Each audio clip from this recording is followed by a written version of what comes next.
Matthew Walker, a billionaire paralyzed for 5 years, never expected the person who would challenge his entire world to be a 10-year-old boy from a janitor's family.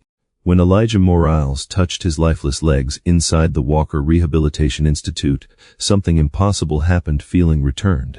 Within minutes, the ruthless tycoon realized this wasn't a game, and the boy he mocked might change everything he thought he knew about science, power, and himself.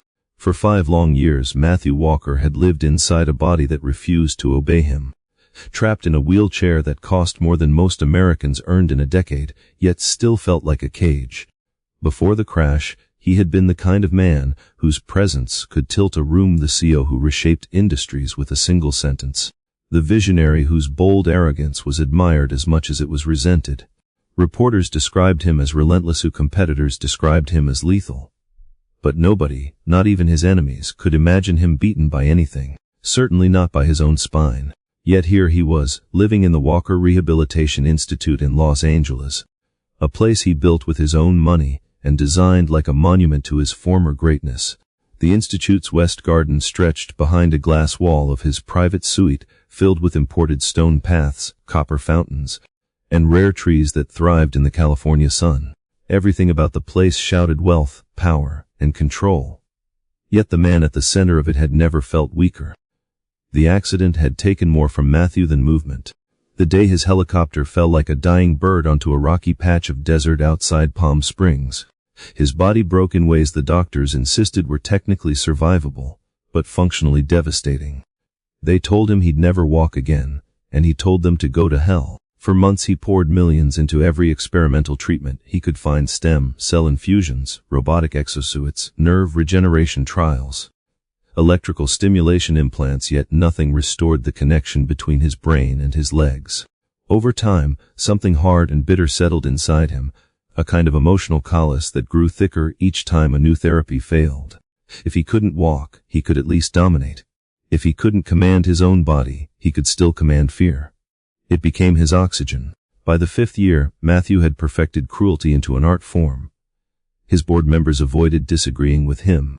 His employees avoided being in the same room with him. Even his doctors learned to choose their words with surgical caution. Some people, when wounded, reach outward for comfort. Matthew dug inward, fortifying a cold fortress around his pride. He didn't lose his humanity in the crash, he discarded it like the wreckage. That was why no one in the institute was surprised when he exploded at a janitor one afternoon for accidentally leaving a mop bucket near the wrong door. But they were very surprised when the janitor's kid happened to be standing there. Carmen Morales had worked at the institute for only 3 months, a job she was lucky to have. Her English was good enough, her work ethic was flawless, and she needed the paycheck so her son could eat. But childcare was a luxury she couldn't always afford, and sometimes her 10-year-old boy, Elijah, followed her to work with a backpack full of school worksheets and leftover sandwiches. He knew how to stay out of the way, he knew how to be invisible, which was what poor kids learned long before they understood why.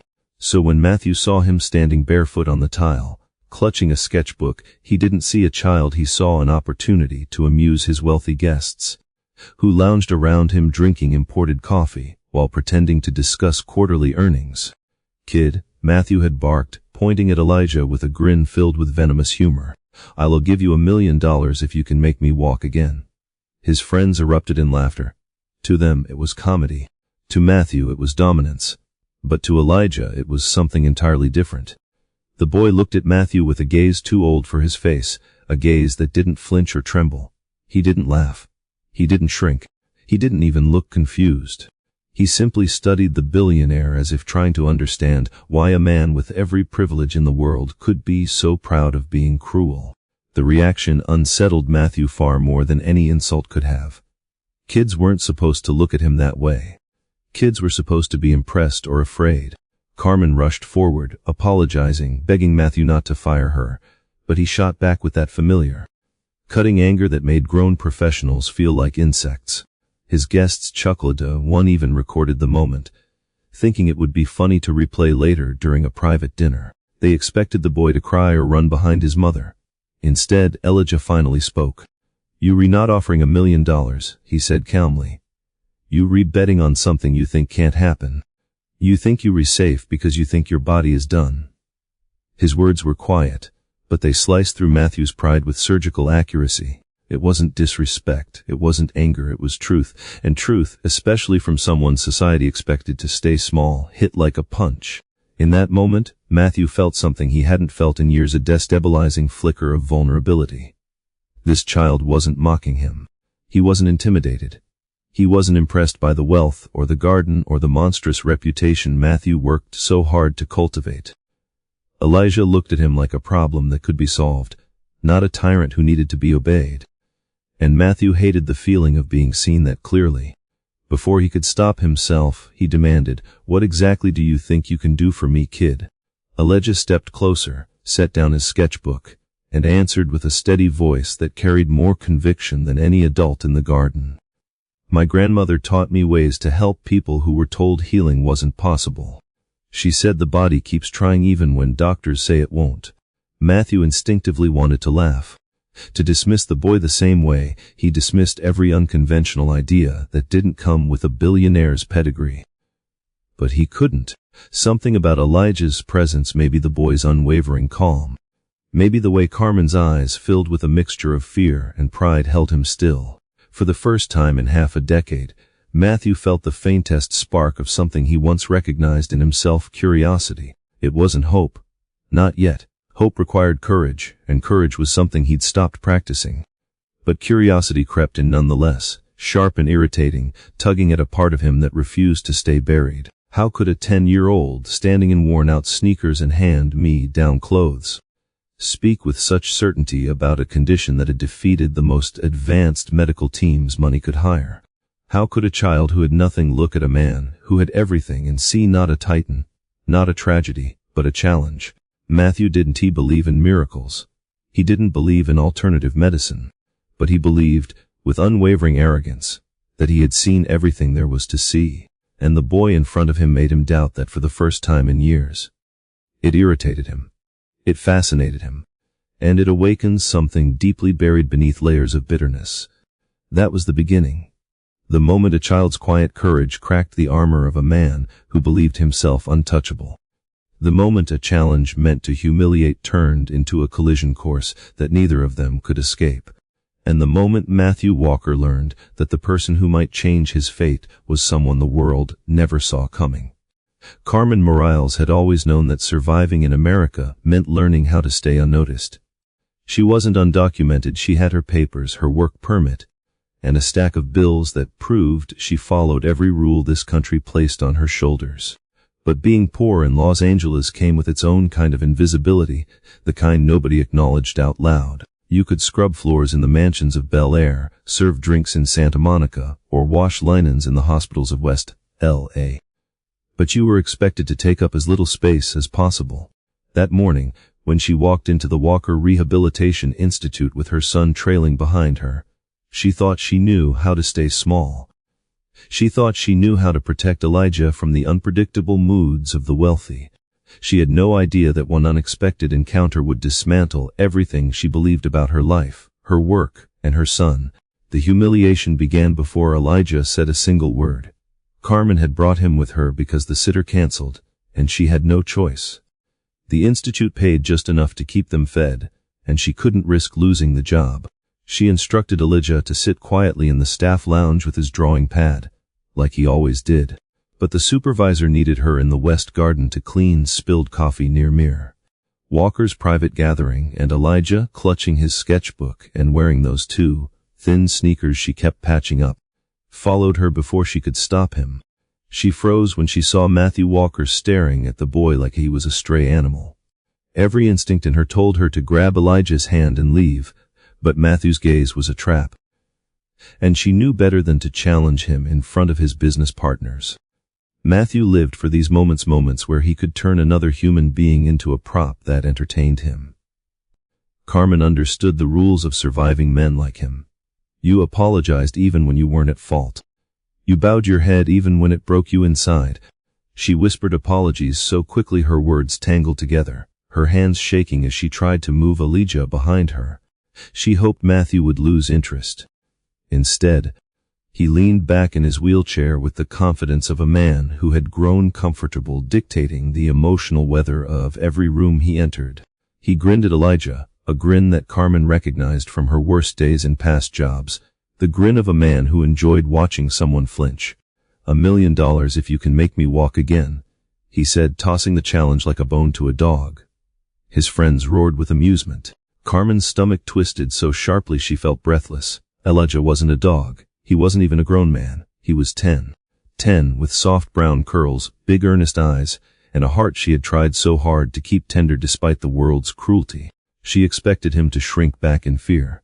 She expected to look at the floor, swallow his hurt, and wait for her to fix the situation. That was how most children coped with men like Matthew Walker. But Elijah didn't look away. He didn't blush, stammer, or hide. He stood there as if Matthew's cruelty couldn't reach him. Carmen's pulse hammered in her ears as she tried to pull him aside, but Elijah gently slipped out of her grasp. When he told Matthew that he never intended to pay because he didn't believe recovery was possible, Carmen felt her knees weaken. Matthew had turned men twice her size into trembling shadows, and here was her little boy answering him without fear. The laughter from the wealthy men faltered. The mood in the garden shifted. For Carmen it became harder to breathe. She reached for Elijah again, whispering warnings under her breath, but Matthew snapped at her with the force of a man accustomed to obedience. His voice hit her like a physical blow. She stepped back instinctively, fighting the urge to shield her son with her entire body. Elijah didn't react. He looked at Matthew with steady composure, and Carmen saw something in her son's expression she hadn't fully understood until now: resolve. She had always known Elijah was different. He paid attention to things other kids ignored. He absorbed emotions like a radio tuning into frequencies adults pretended didn't exist.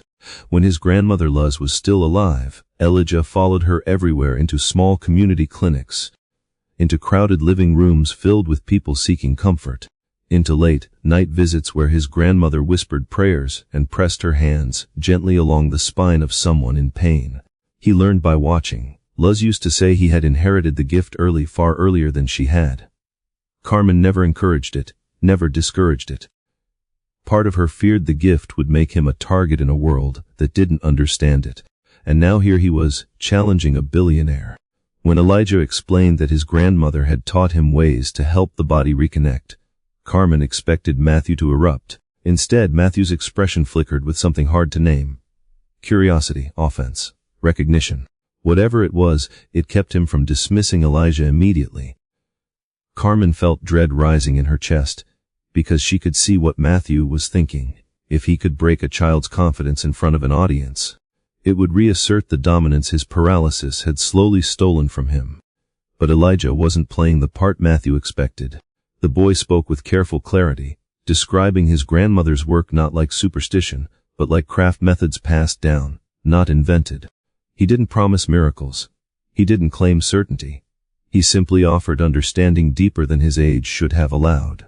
Carmen stood rigid, wishing she could stop what was unfolding.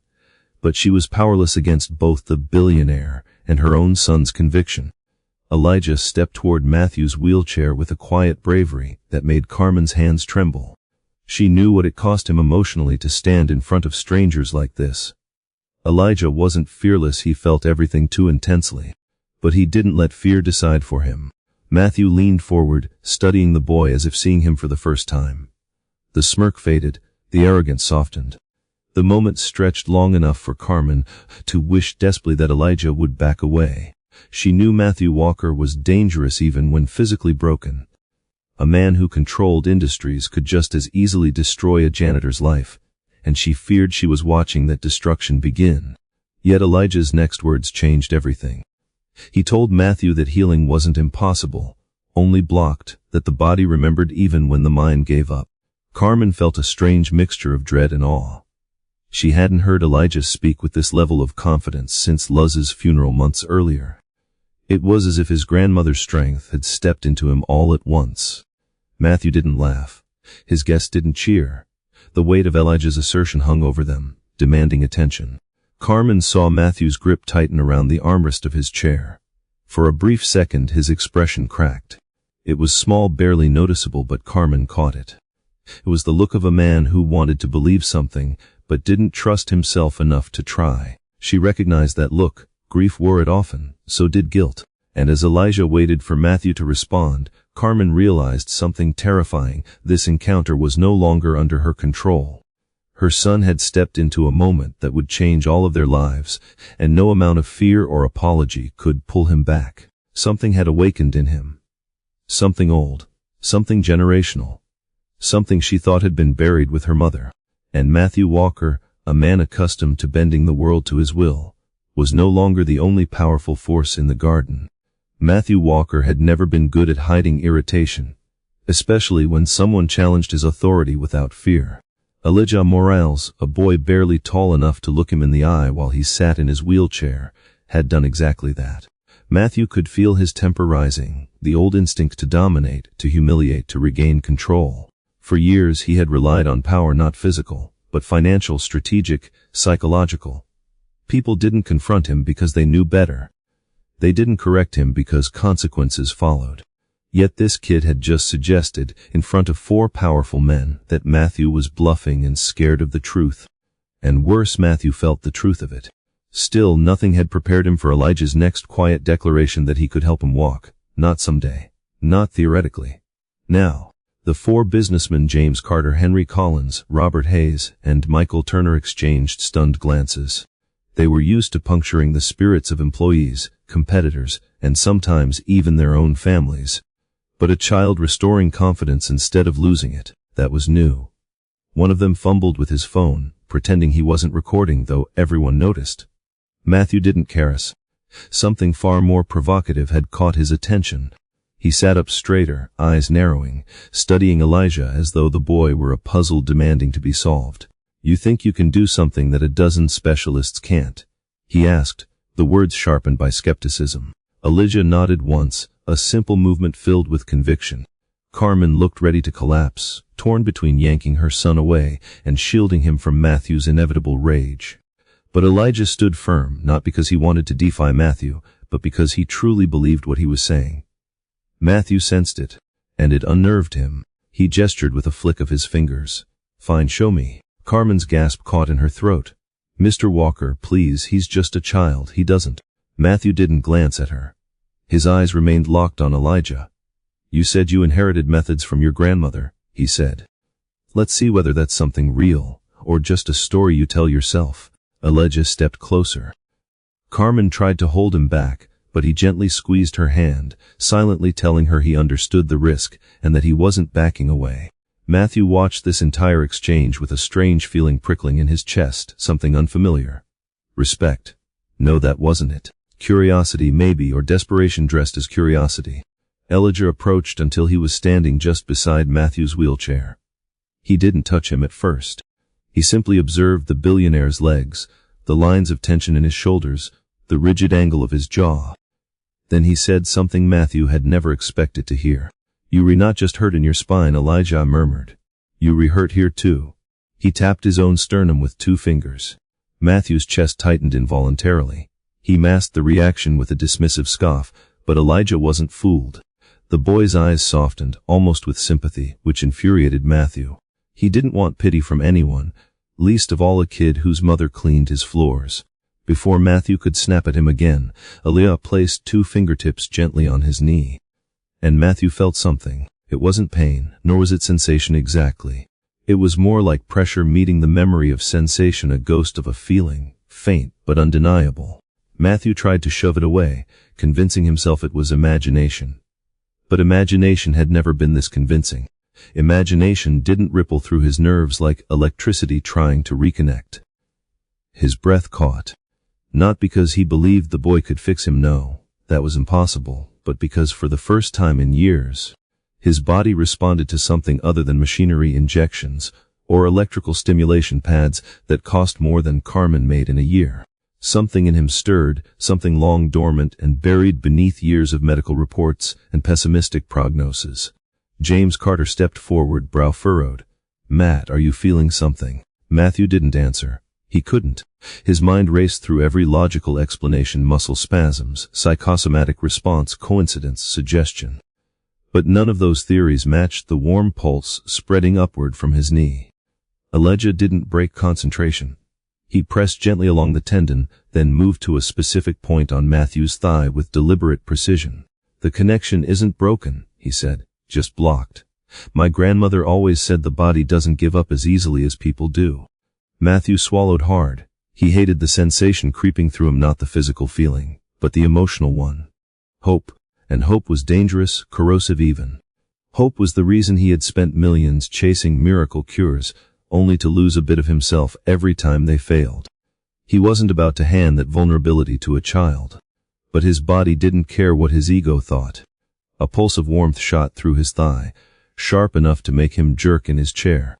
The four businessmen stared wide-eyed, suddenly unsure whether they were witnessing a medical anomaly or the beginning of a scandal. Carmen covered her mouth, eyes wide with fear, not fear for Matthew, but fear for what this moment would mean for Elijah.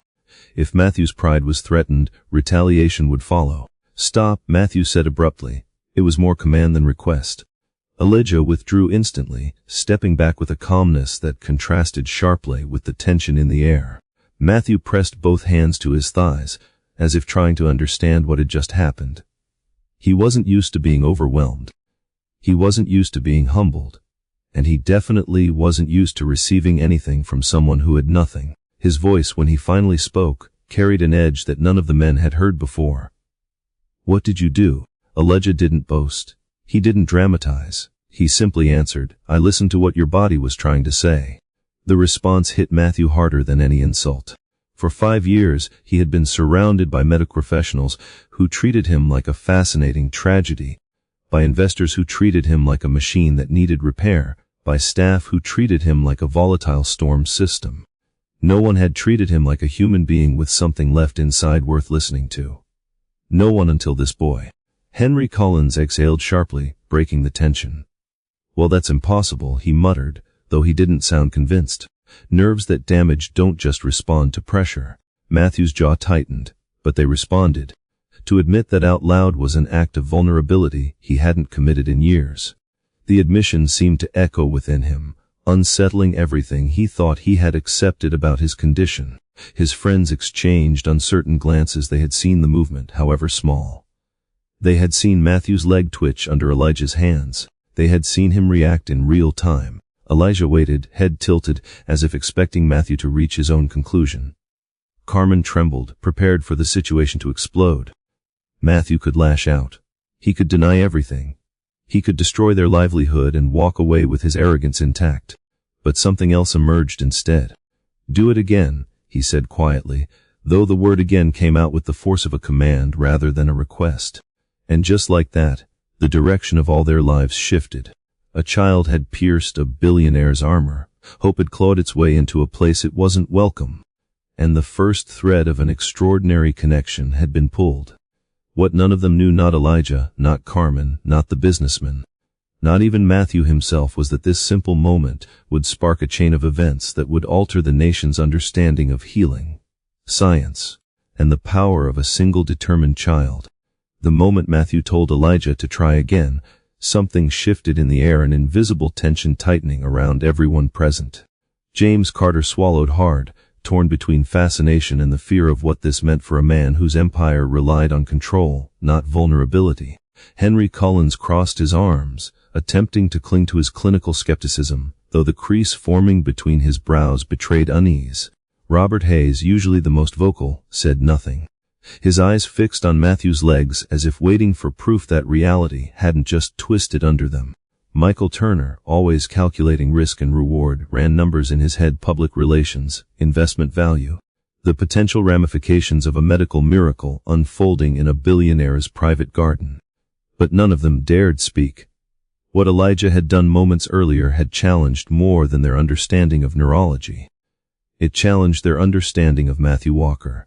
Matthew leaned forward in his chair, gripping the armrests with white-knuckled intensity. Pain had defeated him before, humiliation had enraged him. But this faint flicker of something alive beneath years of paralysis threatened him in a different way. Hope was a dangerous thing, and he had smothered it long ago to survive the daily failure of waking up in a broken body. Yet here he was, demanding a child repeat a phenomenon that shouldn't have been possible. His voice had cracked slightly when he said it. He prayed no one noticed. Elijah stepped closer once more. His hands didn't shake. His expression didn't waver.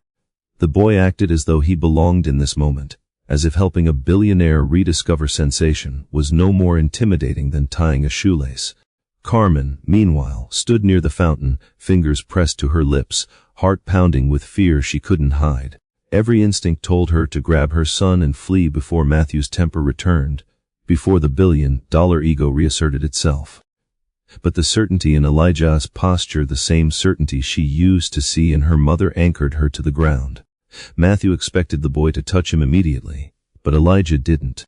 Instead, he walked around the wheelchair, examining Matthew from different angles, the way his grandmother used to evaluate a patient, with curiosity, intuition, and an attention to detail that felt more like perception than observation.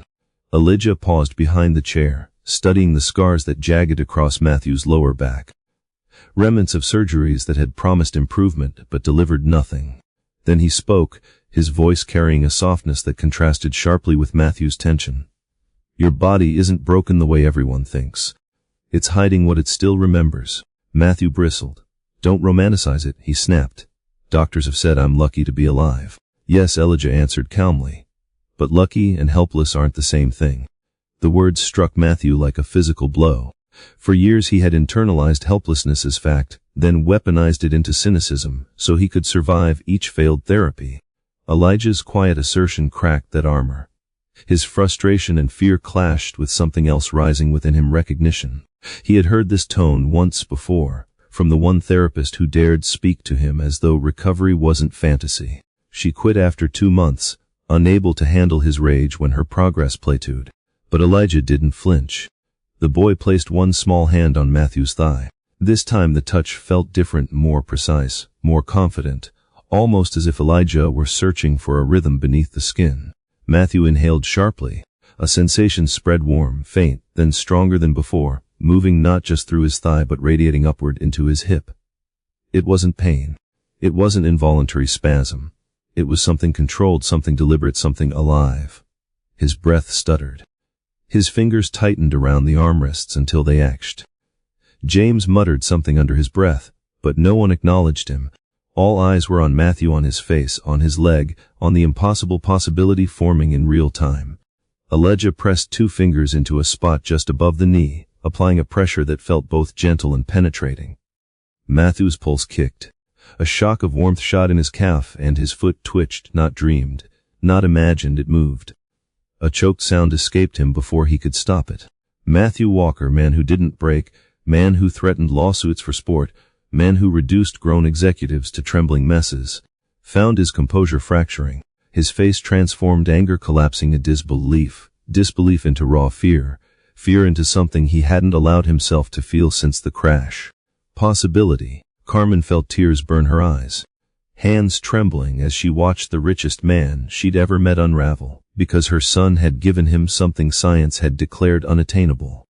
The businessman stared at Matthew as though witnessing a resurrection, unable to process the implications. Their friend, their partner, their ruthless icon was reacting like someone who had just rediscovered a missing part of himself. Matthew looked up at Elijah, voice rough. What are you doing? Helping your body remember how to talk to itself, Elijah replied simply. It's been trying for years. It just needed someone to show it the path. Matthew wanted to reject the explanation, call it nonsense, accuse the boy of manipulating him. But his legs told a different story. The sensations didn't fade, they grew. His foot twitched again, stronger. His thigh flexed involuntarily. Elijah pressed another point near the hip, and a wave of sensation spread down Matthew's leg like a spark catching dry grass. His breath hitched. He felt hot, dizzy, overloaded with signals he hadn't experienced in half a decade. The boy stepped back. Try to move your foot, he said. Matthew stared at him. Are you insane? I've tried that thousands of times. Try it now, Elijah insisted. Matthew clenched his jaw, furious at the vulnerability of the moment. Furious that he cared. Furious that a 10-year-old had cornered him into confronting a hope he thought he had killed. He focused every ounce of concentration on his foot. For a moment nothing happened. Then it moved. A small motion, barely an inch but controlled, real, his own. Robert Hayes stumbled backward, swearing under his breath. Henry grabbed the back of a patio chair to steady himself. James looked genuinely frightened, as if witnessing a violation of reality itself.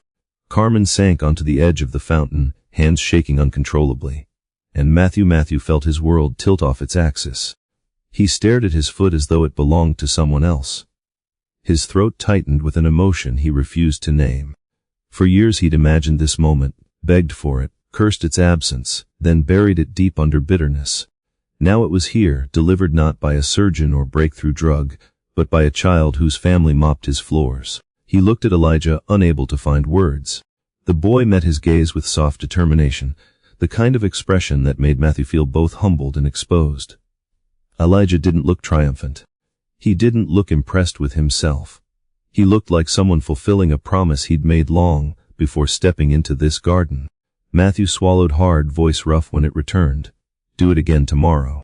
Elijah nodded once. Carmen exhaled shakily, relief and terror swirling together.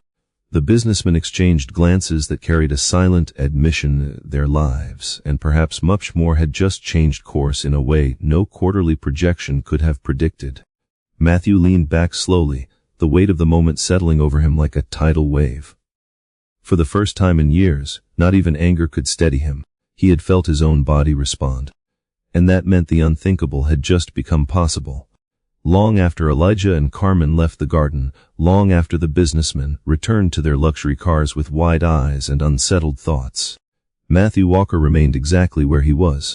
He didn't move the wheelchair, didn't call for help, didn't redirect his attention to emails or quarterly reports or the dozens of messages waiting on his phone. None of those things mattered.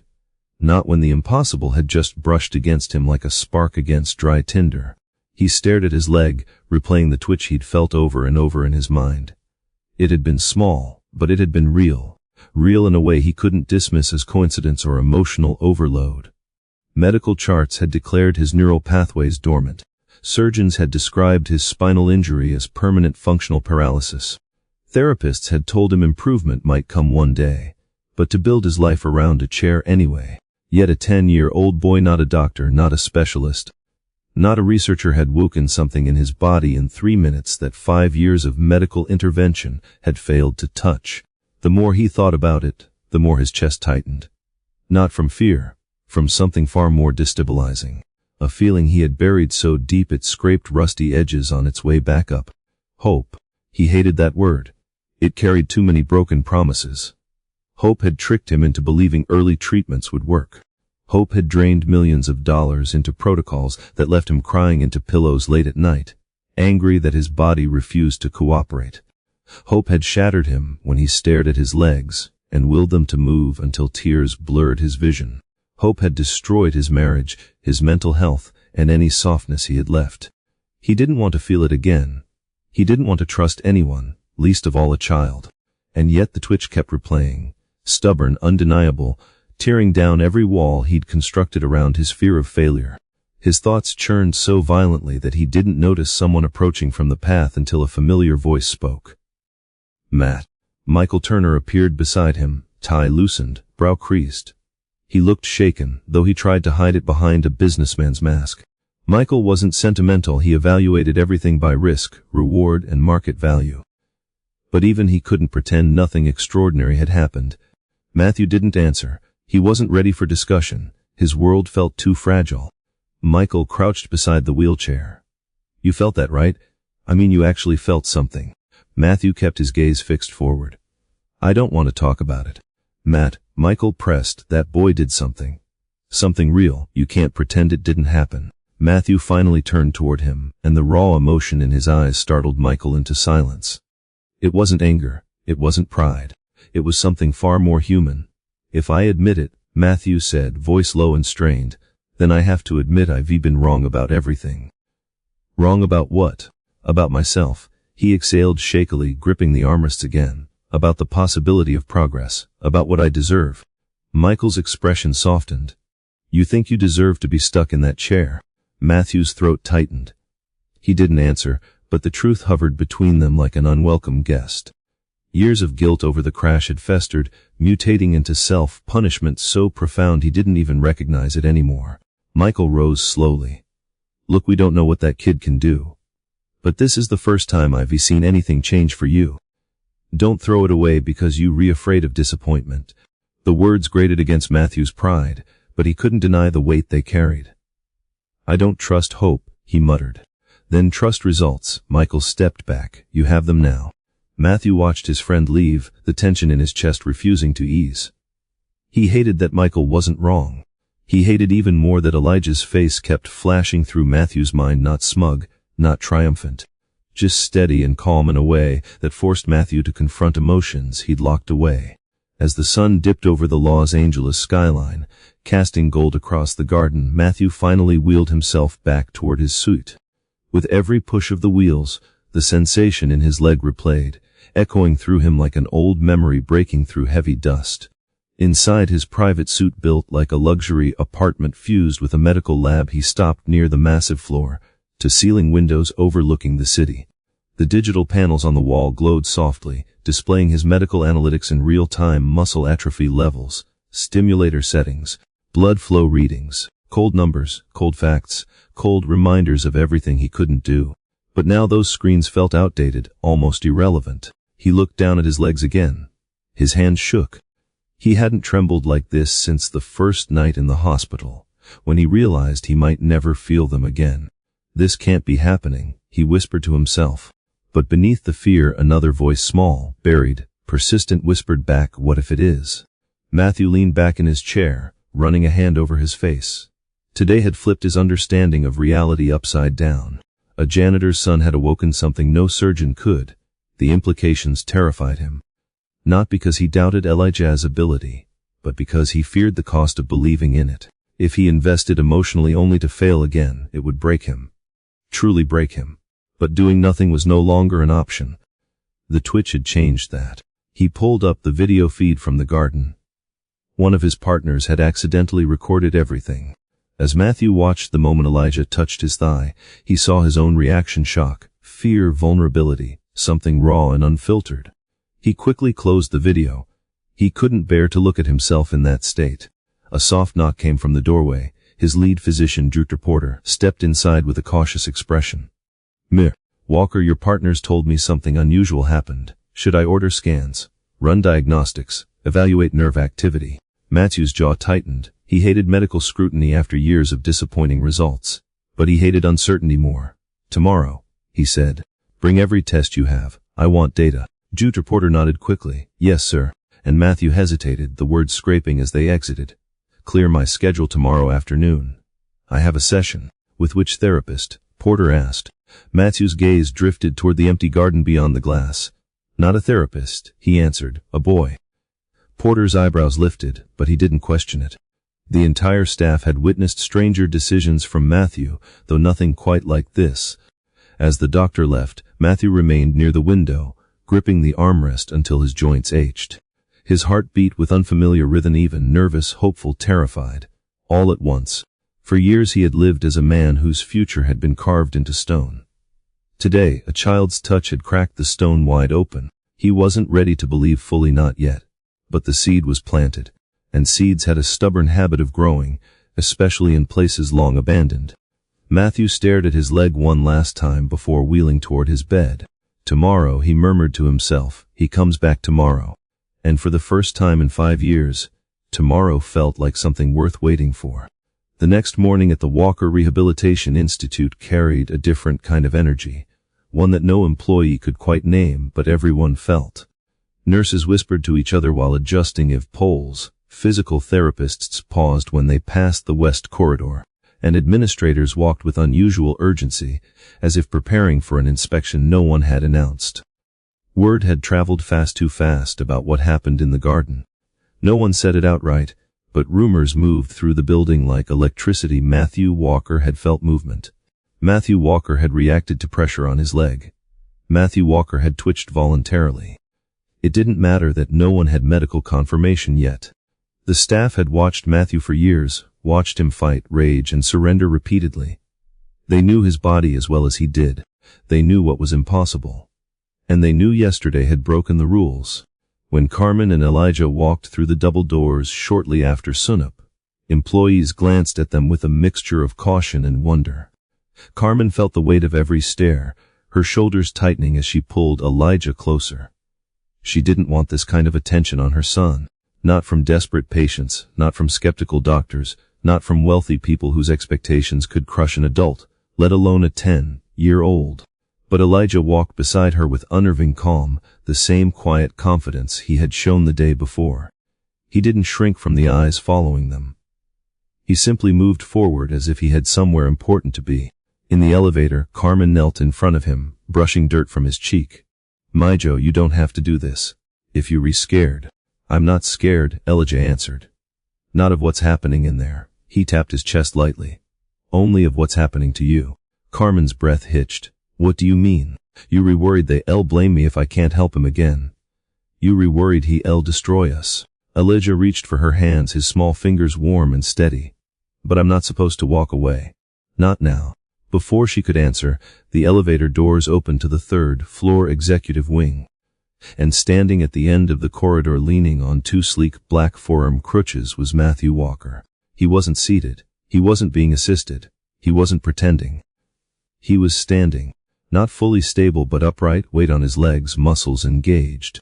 Sweat gathered at his temples and his breathing was uneven, but none of that mattered. He looked more alive than Carmen had ever seen him.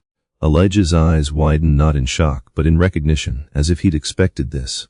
Carmen, on the other hand, reached for the wall to steady herself. Matthew pushed off one crutch and took a step toward them. The movement was shaky, barely functional, but it was undeniably a step. His jaw clenched as he forced the second leg to follow. The crutches wobbled. A muscle in his calf contracted visibly beneath thin athletic shorts. Another step, then another. By the time he reached them, Carmen was crying. Matthew pretended not to notice. "You came," he said, looking directly at Elijah. "I said I would," Elijah replied, simple as breathing. Behind Matthew, 4 men emerged from his suite: James, Henry, Robert, and Michael. They were dressed in sharp business attire, but their faces weren't composed. They looked like they had witnessed something that rewrote the shape of their world. Henry held a tablet full of yesterday's security footage. James looked pale. Robert looked impressed. Michael looked terrified, not of Matthew failing, but of Matthew succeeding at something no one else had managed. A cluster of medical staff trailed behind them, including Director Porter and 2 neurologists the Institute had flown in overnight. They didn't bother hiding their curiosity. They had run tests for hours since dawn. Measurements, nerve conduction studies, muscle signals where there should have been none. It was all preliminary, inconclusive, but undeniably different. Matthew gestured toward his suite. "We were doing this in the monitoring room today. Cameras, sensors, everything." "You want proof?" Elijah asked. "I want answers," Matthew corrected. They entered the suite, a large space outfitted with state-of-the-art medical equipment, large monitors, and diagnostic tools that hummed quietly. Thick windows overlooked the city. In the center of the room stood a padded reclining chair, adjustable in 30 different ways, originally designed for advanced spinal therapy. Matthew sat, exhausted from the short walk but refusing help. "Start when you're ready." Carmen hovered near the doorway, heart pounding as doctors attached wireless sensors to Matthew's legs, hips and lower back. Needles weren't necessary. Everything was tracked through surface electrodes and high-resolution imaging. Data flowed immediately to the screens lining the wall. Elijah approached, but before he placed his hands anywhere, he paused. "Before I begin, I need something from you." Matthew lifted one eyebrow. "What?" "Don't fight your body," Elijah said. "Let it happen." Matthew almost made a sarcastic remark, but stopped himself. Yesterday had taught him that arrogance didn't change reality. He gave a quick nod. Elijah placed his hands along the outer thigh, near a nerve cluster most doctors didn't bother pressuring manually. He pressed his thumb gently, then applied a precise rotation, an old method, forgotten in Western textbooks but familiar in indigenous healing traditions. Matthew inhaled sharply. Heat spread downward. "It's reacting," Jew Porter murmured to the technicians. Numbers spiked. Graphs shot upward. The neurologists leaned closer to their tablets, exchanging startled looks. Elijah moved to the calf, finding a point that made Matthew flinch. Not from pain, from sensation. A strong one. His foot jerked visibly. Robert Hayes nearly dropped his coffee. James whispered, Jesus Christ. Elijah worked upward to Matthew's lower back, hands moving with intuitive accuracy. Matthew's spine tingled, then warmed, then pulsed as if someone had flipped a switch no surgeon had ever found. His thigh flexed again, this time voluntarily. It's not random, one neurologist said. He's controlling it. The Eng shows clear intention. Matthew's breath quivered. That's me? I'm doing that. Yes, Elijah murmured. Now try your left leg. Matthew focused. Sweat dripped from his brow. For a moment nothing happened. Then tremor, not large but unmistakable. The left quadricep contracted. Data on the screens exploded upward. The room erupted into startled reactions. Carmen pressed her hand to her heart, whispering a prayer under her breath. Matthew stared at his legs in raw disbelief. I haven't moved that muscle in years. You did today, Elijah said softly. Matthew's throat tightened. How? Elijah stepped back, breathing slightly heavier. Your body wants to heal. It never stopped. Trauma blocks things. Pain blocks things. Anger blocks things. But pathways don't disappear just because science thinks they should. One neurologist whispered, this could change everything. Another breathed, this shouldn't be possible. Henry Collins muttered, and yet we were looking at the proof.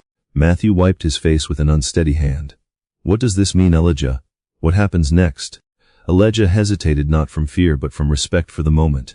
It means you can get better. But I need time. And you need to believe your body can do what I'm asking. Matthew looked at him, breathing hard, eyes burning with an emotion he hadn't allowed himself to feel in half a decade. Then tell me what to believe, he said. And for the first time since the crash, Matthew Walker wasn't issuing a demand. He was asking for help. News at the Walker Rehabilitation Institute spread the way wildfire spreads through dry California brush, fast, loud, unstoppable. By noon on the second day, the building felt like the center of a powerful shift, a change in the narrative of what medicine could be. The staff, normally disciplined and professional, found themselves peering through doorways or pretending to rearrange equipment just to catch a glimpse of Elijah Morales walking beside Matthew Walker's wheelchair like a guide instead of a child. Rumors multiplied. A nurse swore she'd seen Matthew's leg move independently. A respiratory therapist claimed she saw Matthew standing in the hallway before breakfast. A receptionist overheard a visiting neurologist saying he couldn't explain the data, but couldn't deny it either. And though no official announcement had been made, gossip had always been a faster messenger than truth. The Institute's waiting room filled with patients who hadn't scheduled appointments. Some arrived in wheelchairs, some with canes, some carried by family members, all asking the same question, is the boy here today? Carmen felt her chest tighten every time she heard that question. She kept Elijah close to her side, guiding him through the halls with the protective energy of a mother who sensed danger even when the world saw a miracle. She tried reminding herself that these people were simply desperate for hope, for relief, for something medicine had denied them. But desperation, she knew, was unpredictable. People who were hurting didn't always act rationally, and people who had nothing left to lose were capable of crossing boundaries without thinking twice. By early afternoon, the lobby transformed into a chaotic mix of tears, pleading voices, and arguments with security staff. One man, a former construction worker whose spine had been crushed beneath falling debris, begged the receptionist to let him speak with the boy. A woman in a floral sundress gripped the counter and sobbed that she'd tried every treatment in the country and couldn't live with her pain anymore. Outside, a group of onlookers gathered near the entrance, some holding homemade signs that read, "Let the boy help us." Others held phones, streaming live videos to thousands of viewers. A few reporters hovered near the curb, waiting for something they could turn into headlines. What had happened in private between Matthew and Elijah had begun to erupt into the public sphere, and no amount of institutional polish could contain it. Upstairs in the executive wing, Matthew watched media clips flood his television screen. Local news anchors used phrases like medical anomaly and unprecedented recovery, though none of them had the full story. A viral post on social media showed a blurry image of him standing behind his walker, taken by one of the businessmen. The caption said, "Billionaire rises again thanks to the miracle kid." Matthew wanted to hurl the remote across the room. He hated losing control of a narrative, especially a narrative involving his health. But even he couldn't deny that what Elijah had done deserved to be acknowledged in some way. His partners, however, were panicking. James Carter insisted they needed lawyers before the media framed this as exploitation. Henry Collins argued they needed scientists before the world dismissed the phenomenon as superstition. Robert Hayes whispered that they needed protection because people didn't react calmly when someone challenged the foundations of an entire industry. And Michael Turner, always reading between the lines, warned that if hospitals and pharmaceutical companies realized a 10-year-old could outperform millions of dollars in research, elites across the country would feel threatened. They won't attack Matthew, Michael said in a low voice. They'll attack the boy. Matthew clenched his jaw. He didn't like being threatened, and he especially didn't like hearing that someone under his protection might become collateral damage. For the first time in years, he felt responsible for something larger than himself. And that was dangerous. Not because he feared responsibility, but because he wasn't accustomed to caring about the lives of people who couldn't benefit him financially. Elijah had changed that without even trying. Down the hallway, Elijah sat beside his mother in a quiet corner outside the monitoring room. He dangled his feet over the edge of the couch, sketchbook resting on his lap. But his drawing didn't look like usual. Instead of landscapes or animals, the pages displayed outlines of human figures, muscles, nerves, energy lines passed down from Luz Morales' teachings. Carmen watched him carefully. He wasn't drained exactly, but his focus seemed deeper, heavier, as if something inside him was expanding with every session he shared with Matthew. "Are you okay, Mijo?" she asked. Elijah nodded. "It's just loud." Carmen's brow creased. "Loud how?"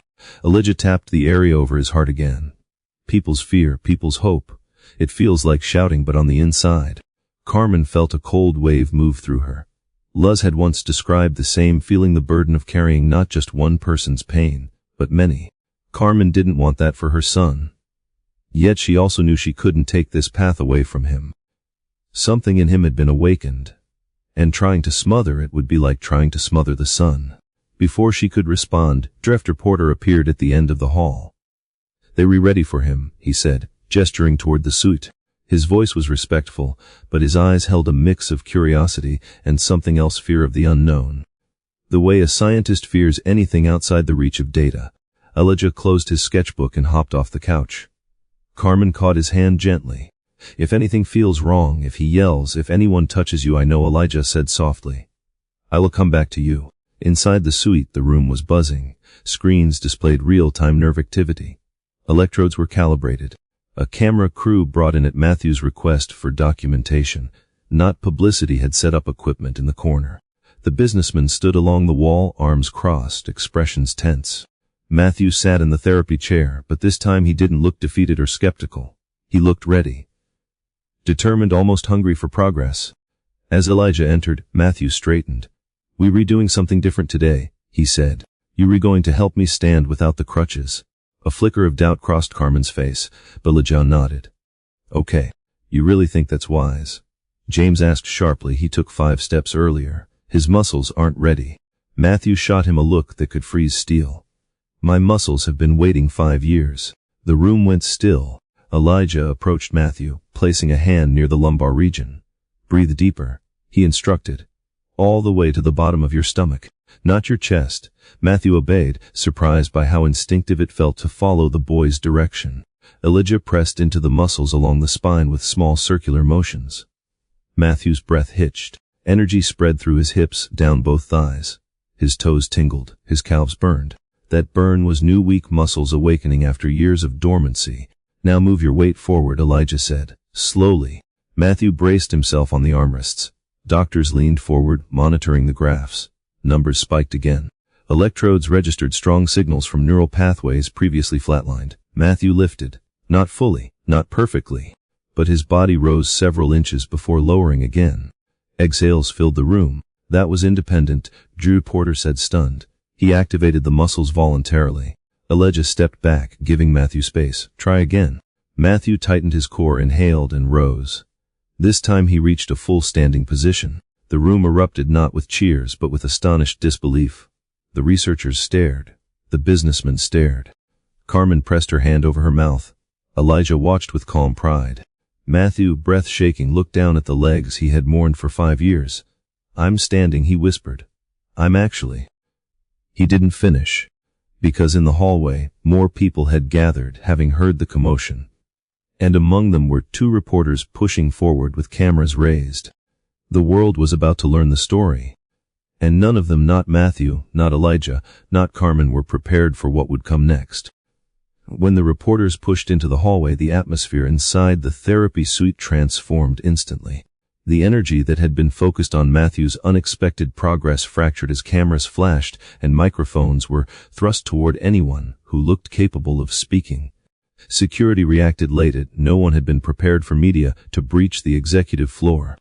Matthew lowered himself into the chair, not from weakness but from instinct. Control was slipping, and he needed to regain it before the narrative escaped entirely. Elijah stepped back instinctively and drifted toward his mother. Carmen gripped his shoulder protectively, her pulse racing as the growing crowd surged toward the doorway, fueled by curiosity, desperation, and the scent of a breaking national story. One reporter shoved past a technician and held a microphone toward Matthew. "Meh. Walker, is it true you just stood on your own for the first time since the accident? Did this child do something your medical team couldn't?" The phrasing was deliberately provocative, a spark intended to ignite headlines nationwide. Matthew's jaw tightened. He knew exactly how the media machine worked. If he confirmed the story too soon, the boy would be devoured by the public. If he denied it, he'd be lying, and worse, he'd be diminishing the one thing that had given him hope in years. Before he could respond, James Carter stepped in front of the cameras with the force of a legal steamroller. "There will be no questions at this time. This is a private medical facility, and you are violating. We have confirmation you walked today." Another reporter interrupted. "Patients downstairs say word is spreading. Are you hiding something from the public?" Matthew's eyes darkened. These vultures had always circled his life, waiting for weakness, waiting for spectacle. They thought they were fearless. They had no idea who they were provoking. "Nobody is hiding anything," Matthew said at last, voice low but cutting. "But you are not getting this story by barging into my institute like you own it." The reporters didn't step back, they leaned in further. One pointed her microphone toward Elijah. "What's your name? Did you help Meter Walker stand? How did you do it?" Carmen moved quickly, placing herself between the cameras and her son. "You do not talk to him," she said fiercely. "He is a child. Leave him alone." But the press smelled momentum, and no mother's instinct could stop them. Questions flew like arrows. Is he gifted? Is this a scam? Is this some experimental program? Is Mr. Walker paying you? Matthew slammed his hand against the armrest. The reporters jumped, startled. "Enough," he growled. 2 security guards finally arrived, pushing the journalists back toward the hallway while issuing warnings. As the doors closed, Matthew glared at Robert Hayes. "How did they get up here?" Robert ran a hand through his hair, frustrated. "Someone tipped them off. Maybe an employee. Maybe one of the patients. Maybe someone who wants a piece of the story before you go public." Matthew didn't like the implication that this was already out of his control. But he liked something else far less: the fear in Elijah's eyes, the helplessness on Carmen's face as she held her son close. This wasn't a game or a headline. Human beings had walked into a medical institute looking for a miracle, and instead they found a child they could turn into a target. The neurologists exchanged hushed views over their tablets, more shaken by the reporters than by the miracle they had just witnessed. Porter approached Matthew with measured caution. "Sir, with respect, we need to establish boundaries for the boy. We need to protect him, limit access, perhaps even consider moving him to a secure wing. People will show up here demanding treatment. They already have." Matthew exhaled sharply. His instincts as a businessman clashed with instincts he didn't recognize: protective, almost paternal. "No one touches him. No one pressures him. No one uses him." His eyes swept the room. "Understood?" Everyone nodded, except one of the visiting neurologists, a tall man with silver hair, flown in from Stanford the night before. His voice cut calmly through the tension. "Walker, you realize if this continues, it will challenge every established model of neural injury recovery. His methods, if proven, could disrupt rehabilitation centers, pharmaceutical developments, surgical protocols.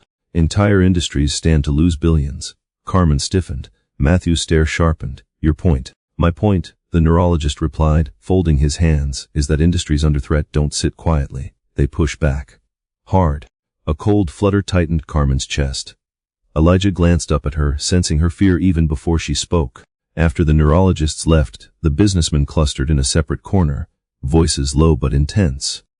James argued they needed to get ahead of the story before someone else twisted it. Henry insisted any public announcement should wait for controlled trials. Robert warned that hospitals across the country would demand access to Elijah within days. Michael, leaning against the wall with arms crossed, said what none of them wanted to say out loud: the pharmaceutical sector could see this as a threat to their multi-billion-dollar therapies. You think they'll ignore something that cuts into their profits? He said. They'll bury the story or bury the kid. Matthew's face hardened into a look none of them had seen since before the accident. Then we don't give them the chance. Meanwhile, downstairs in the lobby, the chaos had grown teeth. Security struggled to maintain order as more patients arrived, some shouting Matthew's name, others begging to be allowed upstairs. Many held printed photos of spinal injuries, Mirror's medical records. A father pushed forward with a teenager in a wheelchair, crying that his daughter deserved a chance too. A mother knelt near the security desk, holding the hand of a boy with cerebral palsy, pleading for someone to listen. The building had become a pressure cooker, fueled by hope, grief, desperation, and the rumor of a cure walking inside a 10-year-old. Back upstairs, Elijah felt the emotional weight pressing against him like invisible hands. People's hopes weren't abstract. They felt like waves crashing through him. His grandmother had warned him that healing on this scale came with consequences. When you opened one door, others flew open 2 doors you couldn't always close. He looked up at Matthew, who watched him with new intensity, not as a curiosity, but as someone he owed something to. For Matthew, this boy represented possibility. For the world, he represented revolution. For some, he represented danger. Carmen knelt beside her son, wiping a smudge from his cheek. We can go home, me Joe. You don't have to stay here. Elijah shook his head. He's not done yet. Who? She asked quietly. Elijah looked toward Matthew's therapy chair. Him. Matthew met the boy's gaze. Something true passed between them, something unspoken but steady, not gratitude, not debt. Alignment. Then the building intercom crackled. Security to the main entrance. Additional crowd forming outside. Matthew turned to his staff. Lock down the executive wing. No one enters without my approval. Carmen shivered. Elijah watched the door as if sensing something just beyond it, and far below them, outside the institute's glass doors, a black SUV pulled up. A man in a tailored suit stepped out, speaking into a phone. Yes, he said, it's confirmed. The boy can do it, and if this continues we have a problem. By the time afternoon settled over Los Angeles, the Walker Rehabilitation Institute felt less like a medical center and more like a fortress under siege. The parking lot overflowed with news vans, their satellite dishes stretching skyward. Crowds pressed against barricades set up hastily by private security, all shouting the same thing: let the boy help us. Inside, administrators rushed to enforce emergency protocols meant for celebrities, not children with healing abilities. Phone lines jammed with calls from reporters and desperate families. Even donors and corporate partners wanted answers. The building pulsed with a kind of nervous, frantic energy that no one could calm, because no one knew what tomorrow would bring. Upstairs, Matthew Walker sat in a conference room surrounded by medical staff, security consultants, and his 4 business partners. For years he had dominated boardrooms across the country, manipulating markets and crafting agendas with ease. But this room felt different. Every eye was on him, waiting for him to make decisions about something that transcended business. Something that affected people's lives. Something that could destabilize entire industries. He could sense the magnitude of what Elijah had awakened, and with that realization came the awareness that powerful institutions, medical, political, financial, would never allow this miracle to spread unchecked. Juter Porter projected the morning's diagnostic data on the screen. These readings show measurable reactivation in Mr. Walker's neural pathways. This isn't placebo. This isn't coincidence. Something biological is happening. He tapped through charts showing spikes of nerve activity that contradicted 5 years of clinical imaging. Specialists whispered among themselves, unnerved because the numbers defied established medical knowledge. But the neurologist from Stanford spoke louder, leaning back with arms crossed. If this becomes public, our credibility is on the line. The scientific community will demand an explanation. And if we can't provide one, they'll crucify us for entertaining the possibility of unconventional healing. Matthew narrowed his eyes. Unconventional or not, it worked. That's precisely what scares them, the neurologist replied. A child without medical training succeeded where trained experts failed. This challenges their authority, their funding models, their careers. James leaned forward, face tight. What about legal exposure, liability? If people believe a minor can heal them and it goes wrong? Robert cut in. If we try to shut this down, the public will erupt. We will look like villains trying to steal hope. Henry tapped his pen anxiously. We need a strategy. This will blow up nationally by tonight. We have hours, not days. Michael stood near the window watching the swelling crowd below. We also need to think about him. He pointed toward Elijah, who sat outside the conference room with Carmen. He's a child caught in a hurricane. He won't understand the politics, the lawsuits, the pressure. His voice dropped. But there are people out there who will. People who see profit or threat instead of a miracle. Matthew's jaw flexed. Then they go through me before they get to him. His partners exchanged looks. Matthew Walker hadn't spoken with that kind of conviction in years. Power had returned to his voice, not from wealth or influence, but from something deeper, renewed purpose. Down the hall, Elijah sat on a bench beside Carmen. His sketchbook lay unopened at his side. Instead of drawing, he watched the elevator doors, sensing movement before it happened. He could feel emotions drifting through the building: fear, hope, doubt, anger, all pushing and pulling like waves in a storm. It wasn't psychic ability. It was the sensitivity he'd inherited from Luz, the ability to feel what people carried in their bodies without them speaking it. Right now, the Institute felt heavy, the kind of weight that pressed on his chest. Carmen brushed his hair gently, but even her touch couldn't calm the tension tightening inside him. A pair of doctors passed by, whispering urgently, "If this gets federal attention, we redone. NE will want oversight. The insurance lobby will bury this before it affects their models." Their words weren't meant for Elijah, but he heard them anyway. He lowered his gaze, wishing he didn't understand. Wishing his gift didn't come with complications that scared him more than any physical pain ever could. The elevator chimed. Two men in suits stepped out, not reporters this time, but government-appointed liaisons from the California Health Department, their badges visible. Carmen's breath froze. Elijah looked up, his small hands instinctively curling into fists. He couldn't explain why, but something about the men felt wrong, not evil, but calculating. The way Luz used to describe people who valued control more than humanity. Mies Morales. One of them asked with a rehearsed smile, "We need to speak with you and your son regarding an urgent matter." Carmen rose quickly, posture defensive. "We were waiting for Mr. Walker," she said firmly. "We don't talk to anyone without him." The men exchanged a look that suggested annoyance masked behind professionalism. "This cannot wait," the taller one insisted. "The boy's involvement in medical activity raises regulatory concerns." Elijah stepped closer to his mother, gripping her sleeve. He didn't speak, but the message in his eyes was clear: don't trust them. Before the men could press further, the conference room door opened and Matthew appeared, standing with the support of a cane, though his posture was powerful enough to make the cane look optional. "If you have questions," he said, his tone razor sharp, "you direct them to me." The government liaison stiffened. Walker, state officials have the right to, you have the right to get out of my hallway," Matthew snapped. "This boy works with me. Not for you." The men swallowed their objections. They hadn't expected resistance from Matthew Walker, not this version of him, the one rediscovering strength not only in his body but in his authority. "Any future appointments," Matthew continued, "will be made through my legal team. Until then, I suggest you leave before I file harassment charges." The men retreated reluctantly toward the elevator. As soon as they stepped inside, Matthew turned toward Carmen and Elijah. "You two need protection," he said. "Effective immediately." Carmen blinked in confusion. "Protection from what?" "From everyone," Matthew answered. "From reporters, from desperate families, from corporations, from the government. They're all going to want a piece of him." Elijah looked up. "Are they angry at me?" Matthew knelt with difficulty until he was eye level with the boy. "No. They're afraid of you. Afraid of what you can do. Afraid of what it means if you real." Elijah absorbed the words quietly.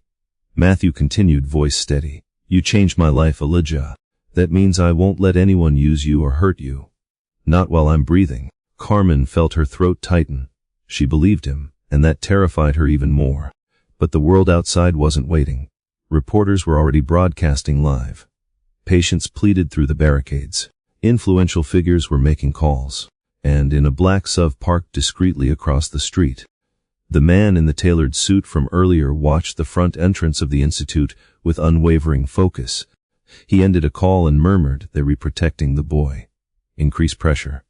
If they don't give him up, we'll force their hand." The storm was no longer approaching. It had already begun. By evening, the Walker Rehabilitation Institute resembled a command center preparing for an emergency. Security badges were reissued, staff were reassigned, and the third floor was designated a restricted zone. Guards stood at the elevators, checking names against printed lists. Nurses moved briskly, whispering updates to one another as if bracing for impact. Desperation outside had reached a fever pitch. Some patients were camped on the sidewalks with blankets, refusing to leave until they saw Elijah. The police had been called twice, but backed off when confronted with the sheer emotional intensity of the crowd. Nobody wanted footage circulating of officers dragging disabled people from hospital grounds. The scene was a powder keg waiting for a spark. Inside, the executive conference room was dim except for the glow of projections on the main wall. Matthew stood beside the table, leaning on a cane but radiating authority the way he used to in his pre-accident years. A holographic display rotated slowly in front of him, a diagram of the Institute's public relations channels, communication risks, incoming call volume, legal threats, and internal vulnerabilities. The image resembled a battlefield map, and in many ways it was. "We have 5 crises happening at once," James Carter said, pacing. "Media pressure, patient overflow, government oversight, potential lawsuits, and now corporate interest." He tapped a folder labeled Pharmaco Group Urgent Correspondence. "They were requesting a meeting. Tonight." Henry, arms crossed, frowned. "Requesting? You mean demanding? They want access to the boy." "Of course they do," Robert added. "If people start believing he can restore nerve function without their billion-dollar drugs, their market collapses." Michael leaned back in his chair, watching Matthew with the cautious attention of someone who had witnessed men unravel under far less pressure. "If they can't co-opt this, they'll all try to contain it. And if they can't contain it, they'll all try to discredit it. They won't hesitate." Matthew's expression turned sharp. "Let them try." James slammed a binder shut. "This isn't a competition between your ego and theirs. This is a health industry war forming around a 10-year-old. We need strategy, not stubbornness." Matthew stepped closer, his cane clicking against the polished floor. "That boy made me walk. If they want him, they'll have to go through me." Across the hallway, Elijah sat with Carmen on a bench near the observation window overlooking the city. Los Angeles glowed beneath them, lights stretching toward the horizon, traffic streaming like red and white rivers through the streets. Elijah watched it all with a heaviness in his chest he didn't fully understand. He could feel pain radiating from outside the building, as though the hopes of hundreds pressed against the glass. Each one tugged at him, pulling in different directions. It left him drained in a way he didn't know how to explain to his mother. "Mijo," Carmen whispered, brushing his hair back. "You've done enough for today. You don't owe anyone anything right now." Elijah didn't look away from the city. "I can hear them." "Hear who?" "The people outside. Not their words, their bodies. They were hurting." He swallowed. "It feels like a rainstorm that won't stop." Carmen hugged him gently, her heart aching at how young he still was despite what he carried. Luz had once told her that the gift was both a blessing and a burden. It connected the healer to others in a way that could nourish or crush them. Carmen feared the latter would happen before anyone realized the cost. Back in the conference room, a security chief entered with a tablet. "Mr. Walker, you need to see this." He played footage from the exterior cameras. A man in a tailored suit, the same one from the black SUV, was speaking with officers and pointing toward the building with unmistakable authority. He handed them documents. They nodded. James stiffened. "Who is that?" "According to our facial recognition," the security chief said, "he's associated with Strataton Consulting." The room froze. Strataton wasn't a typical consulting firm. They specialized in damage containment for companies facing catastrophic financial risk. Their clients included pharmaceutical conglomerates, insurance titans, and major hospital networks. If Strataton had taken interest, then the stakes had just escalated. Robert exhaled sharply. "They don't show up unless someone with enormous power sends them." Michael added, "And they don't leave until the threat is neutralized." Matthew's grip tightened around the cane. "He's not touching that boy." His voice held a fury none of them had heard even in his darkest days. It was the sound of a man reclaiming something he thought he had lost the ability to protect, to stand for something more than himself. At that moment, the door creaked open and Elijah stepped in, Carmen trailing cautiously behind him. Matthew straightened. The businessman quieted, sensing the gravity of the boy's presence. Elijah walked up to Matthew with the composed determination of someone who understood more than he should. "You worried," he said softly, "about them?" Matthew lowered himself into a chair so he could speak eye level with the child. "There are people coming who see you as a problem. Not a miracle.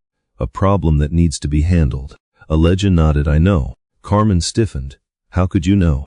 Elijah touched his chest lightly. "Because when something bad is aimed at you, it feels like pressure before it arrives." Matthew exchanged a look with Carmen, a mixture of disbelief and newfound respect. Then he turned back to Elijah. "You listen to me. I don't care what they want. You're not going anywhere with anyone. You stay with your mother or with me. Understood?" Elijah nodded again. His gaze didn't waver. "But they were not the only ones coming." The room grew tense. "Who else?" Michael asked. Elijah looked toward the window, where the last streak of sunset faded into the darkening sky. "People who believe. People who don't believe. People who want to be healed. People who want to stop this. People who think what's happening here is wrong or dangerous or impossible." He glanced back at Matthew. "And they're all coming here." Matthew inhaled deeply. The boy was right. The world had just discovered a phenomenon that defied science, threatened billion-dollar industries, rewrote medical assumptions, and awakened a desperation people didn't know how to handle. The Institute was no longer a private sanctuary. It was becoming ground zero for a cultural and scientific upheaval. James broke the heavy moment. "We need protection protocols. For the boy, for the mother, for the building, for all of us." Henry adjusted his glasses. "And we need a public response strategy before someone else defines the narrative." Robert ran a hand over his face. "What we need is time." Michael added grimly, "Which is exactly what we don't have." Matthew stood again, bracing himself but refusing assistance. "Then we create time." He pointed to the security chief. "Lock down the Institute. No one gets access to Elijah unless I approve it." Carmen looked hesitant but relieved. But Elijah wasn't looking at them. He was staring at the door, brow furrowing. Matthew noticed. "What is it?" Elijah whispered, "Someone's already here." The moment Elijah whispered that someone was already inside the Institute, every person in the conference room reacted differently. James stiffened and reached for his phone. Henry's hand froze over a stack of legal documents. Robert stepped toward the door as if ready to confront whoever waited beyond it. Michael's gaze sharpened, reading the tension in Elijah's body rather than the words he spoke. But Matthew, more attuned now than he had ever been, focused entirely on the boy's expression. Elijah wasn't frightened. He wasn't confused. He was alert, in the same instinctive way an animal senses a shift in the environment before anyone else. Something invisible pulsed through him, a faint intuitive warning carried not by sight or sound, but by that deeper perception he inherited from Luz. Matthew gripped his cane and moved toward the door with a steadiness that surprised even him. Carmen pulled Elijah close, whispering his name as if to anchor him. Yet Elijah didn't cling to her. He watched the door with tense curiosity, as though trying to pinpoint the source of the disturbance. Before Matthew reached the entrance, the door opened from the outside. A woman stepped in. She was in her late 40s, dressed in a dark, tailored suit, her badge clipped to her lapel. She carried herself with the calm precision of someone accustomed to entering rooms where she wasn't welcome. Her short silver hair framed a face that was stern but not unkind. And though she wore no overt weapon, the aura around her told Matthew she was dangerous in a way more subtle than a gun. James stepped forward aggressively. "This is a restricted floor. You can't just walk in." The woman held up a single document, neatly folded. "I have federal authorization." Matthew's nostrils flared. "From whom?" "Department of Health and Human Services," she answered. "Division of Medical Compliance and Emerging Anomalies." Henry blinked. "Emerging what?" She handed the letter to Michael, the only one calm enough to read it without shaking. His eyes moved down the page slowly. When he looked back at Matthew, his jaw was tight. "It's real," he said. "Signed by the deputy director." The woman turned to Elijah, not with hostility, not with awe, with assessment. "I'm Evelyn Hart." My job is to evaluate unregulated medical phenomena that pose potential risk to public health or national stability. And right now, young man, you are causing significant national impact. Carmen stepped in front of her son, arms spread protectively. He is a child. You're not laying a hand on him. Juster Hart lifted her palms. I'm not here to take him anywhere. I'm here to observe and ensure he's not being exploited or accidentally harming himself. Or others. Matthew moved beside Carmen, creating a united barrier. You will not evaluate him without consent from me or his mother. Juster Hart studied Matthew with a cool, analytical gaze. Mr. Walker, I recognize your name carries considerable weight. But be assured, this is no longer just about your recovery. A minor is performing unlicensed medical intervention. And the footage of you standing is already circulating online. Matthew's breath hitched. Footage, circulating where? Juster Hart tapped her earbud. National platforms, hashtags trending, news networks requesting statements. Government officials calling for emergency oversight. Public demand rising at an exponential rate. Carmen's knees wobbled. Elijah caught her hand.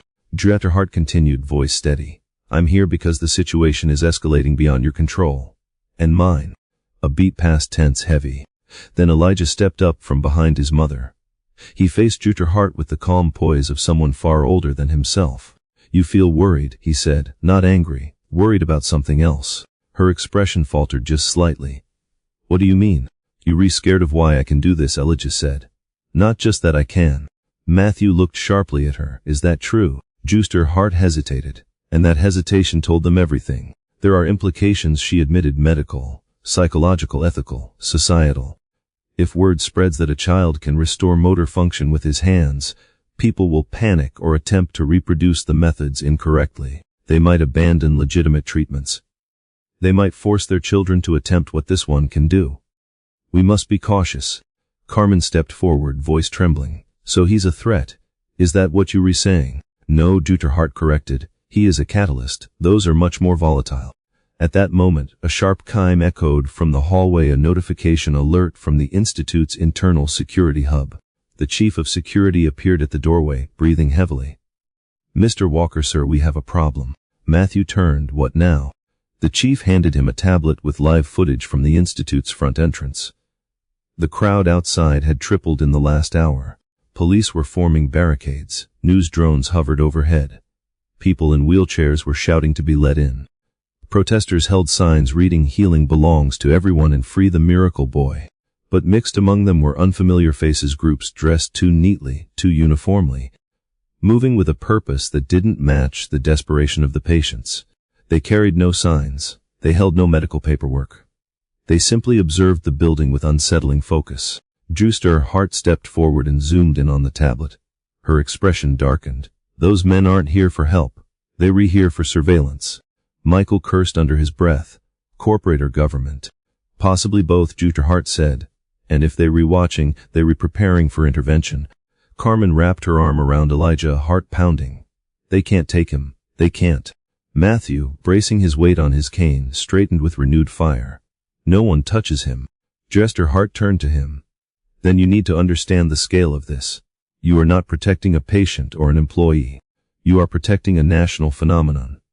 One that threatens multiple industries, challenges scientific doctrine, and defies regulatory structure. So what do you suggest? Matthew demanded. That we form a containment plan, Juster Hart replied. A temporary protocol to shield the boy from public pressure, corporate interference, and political exploitation. We need controlled evaluation, monitored sessions, and legal protection. If we don't act, someone else will step in with far less restraint. Matthew's jaw tightened. And who put you in charge of this? She held his stare. The same people who will come for him if I fail. The room felt suddenly smaller. Elijah looked at Matthew. Are they trying to stop me, or stop what I can do? Matthew exhaled slowly. Both. Elijah nodded thoughtfully, then touched Matthew's hand. A soft warmth passed through him, one that steadied Matthew more than he wanted to admit. Then we don't stop, we just be careful. Juster Hart watched the exchange with a conflicted expression. A scientist's skepticism warred with a human being's awe. He's extraordinary, she murmured. But that doesn't mean the world will be kind to him. Matthew turned to her. Then let's make sure it doesn't get the chance to be cruel. Downstairs, the first drone landed on the roof. A second past the police barricade. The man from the SUV made another call. The storm wasn't coming. It had already infiltrated the building. The Institute's lockdown began just after sundown. Security teams sealed every entrance except for 2 guarded checkpoints, and staff badges were reprogrammed to restrict access to the executive wing. The overhead lights dimmed to emergency mode, giving the hallways a muted glow that stretched into long shadows. Outside, the crowds continued to grow, spilling across the sidewalks and into the street. Their voices rose like a single restless current, fueled by hope, panic, anger, and the thrill of witnessing something historic. Drone cameras drifted along the perimeter, broadcasting live footage to millions of viewers, transforming the Institute into a symbol of something no one fully understood yet. Inside Matthew's suite, the tension settled like fog. Janitor Hart stood beside a digital map of the building, marking vulnerable points in red. Her tone remained controlled, but the undercurrent of urgency grew sharper with each update she received through her earpiece. Carmen sat with Elijah on the edge of the sofa, one hand on his back, the other gripping the fabric of her skirt. Elijah leaned into her just slightly, head bowed, trying to steady the whirlwind inside him. Every minute brought new waves of emotion from outside, of fear pressing against his chest, hope tugging behind his eyes, anger flickering along his ribs like heat.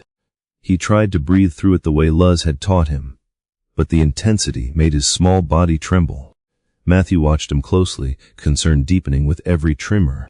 Standing had already drained him physically, but seeing Elijah worn down pierced him in a way he hadn't expected. He approached them and crouched, leaning on his cane for balance. "Kid," he said gently, surprising himself with the softness in his voice, "you don't have to do anything else tonight. You're exhausted." Elijah shook his head. "I'm not tired, I'm just hearing too much." Carmen pulled him closer. "You hearing too much because you've done too much. You need rest." Elijah looked up at her, those deep, steady eyes now threaded with strain. "Abuela said it would feel like this someday, when too many people hurt at the same time." Janitor Hart overheard and turned toward them. "He's empathically overloaded," she said, crossing the room. "We need to get him somewhere insulated. Somewhere emotional input is limited." "There is no such place in this building," Carmen snapped. "Not when half the city is outside screaming for him." Janitor Hart nodded grimly. "Then we improvise." Before anyone could respond, the security chief entered, tension radiating from his posture. "We have a developing situation," he said. "Someone breached the west stairwell. We retracking movement now." Matthew gripped his cane more tightly. "How the hell did someone get in?" "We rechecking. Could be an employee, could be someone blending in with the crowd." But they headed upward. Carmen instinctively pulled Elijah behind her, heart pounding so violently she felt it in her throat. "Are they coming for him?" "We don't know yet," the chief replied. Janitor Hart's expression hardened. "Escort them to the secure room," she said, pointing toward a reinforced therapy chamber typically used for high-risk neurological patients. Now Matthew shook his head. "No, that room only has one entrance. If someone forces their way in, it's fortified," Hart countered, "and it buys us time." Elijah tugged on Matthew's sleeve.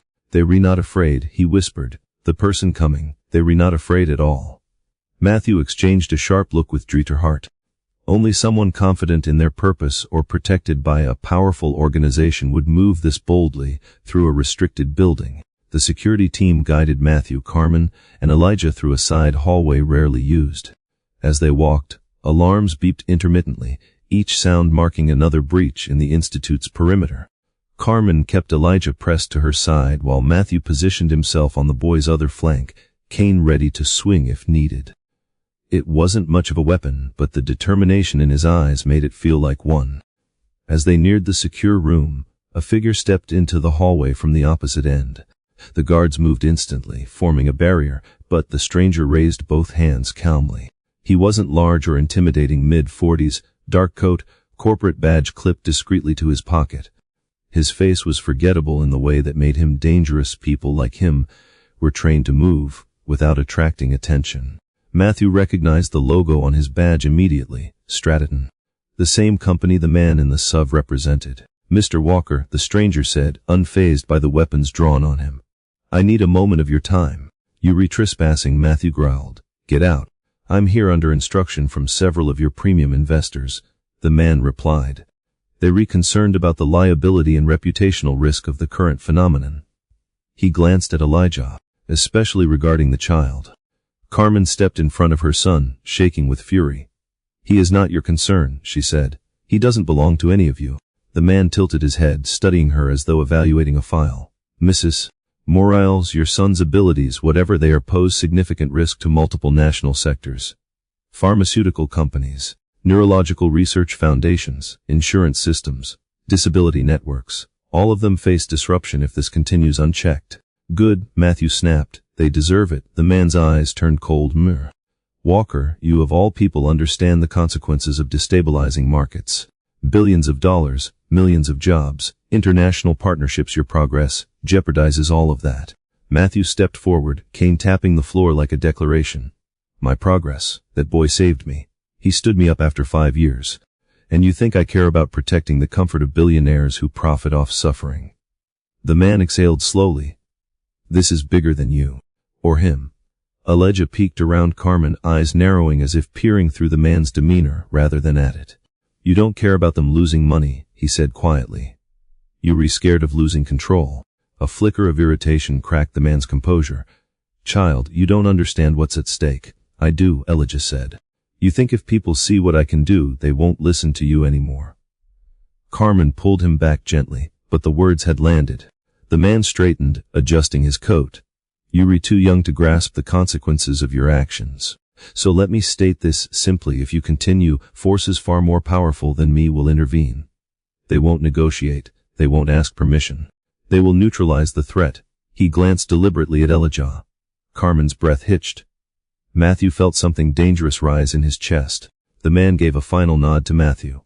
"Control your asset before someone else does." Matthew stepped forward, fury burning through him. "He is not an asset.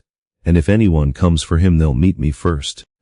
He swung the cane down hard, the crack of it hitting the floor echoing through the hallway. The man didn't flinch, but he stepped back toward the stairwell with measured retreat. "Then I hope you be prepared for what comes next." He disappeared down the hall. Security chased after him, but he moved with practiced speed, vanishing through a maintenance corridor before they reached him. Elijah leaned against Carmen suddenly, breath shallow. "He feels wrong," he whispered.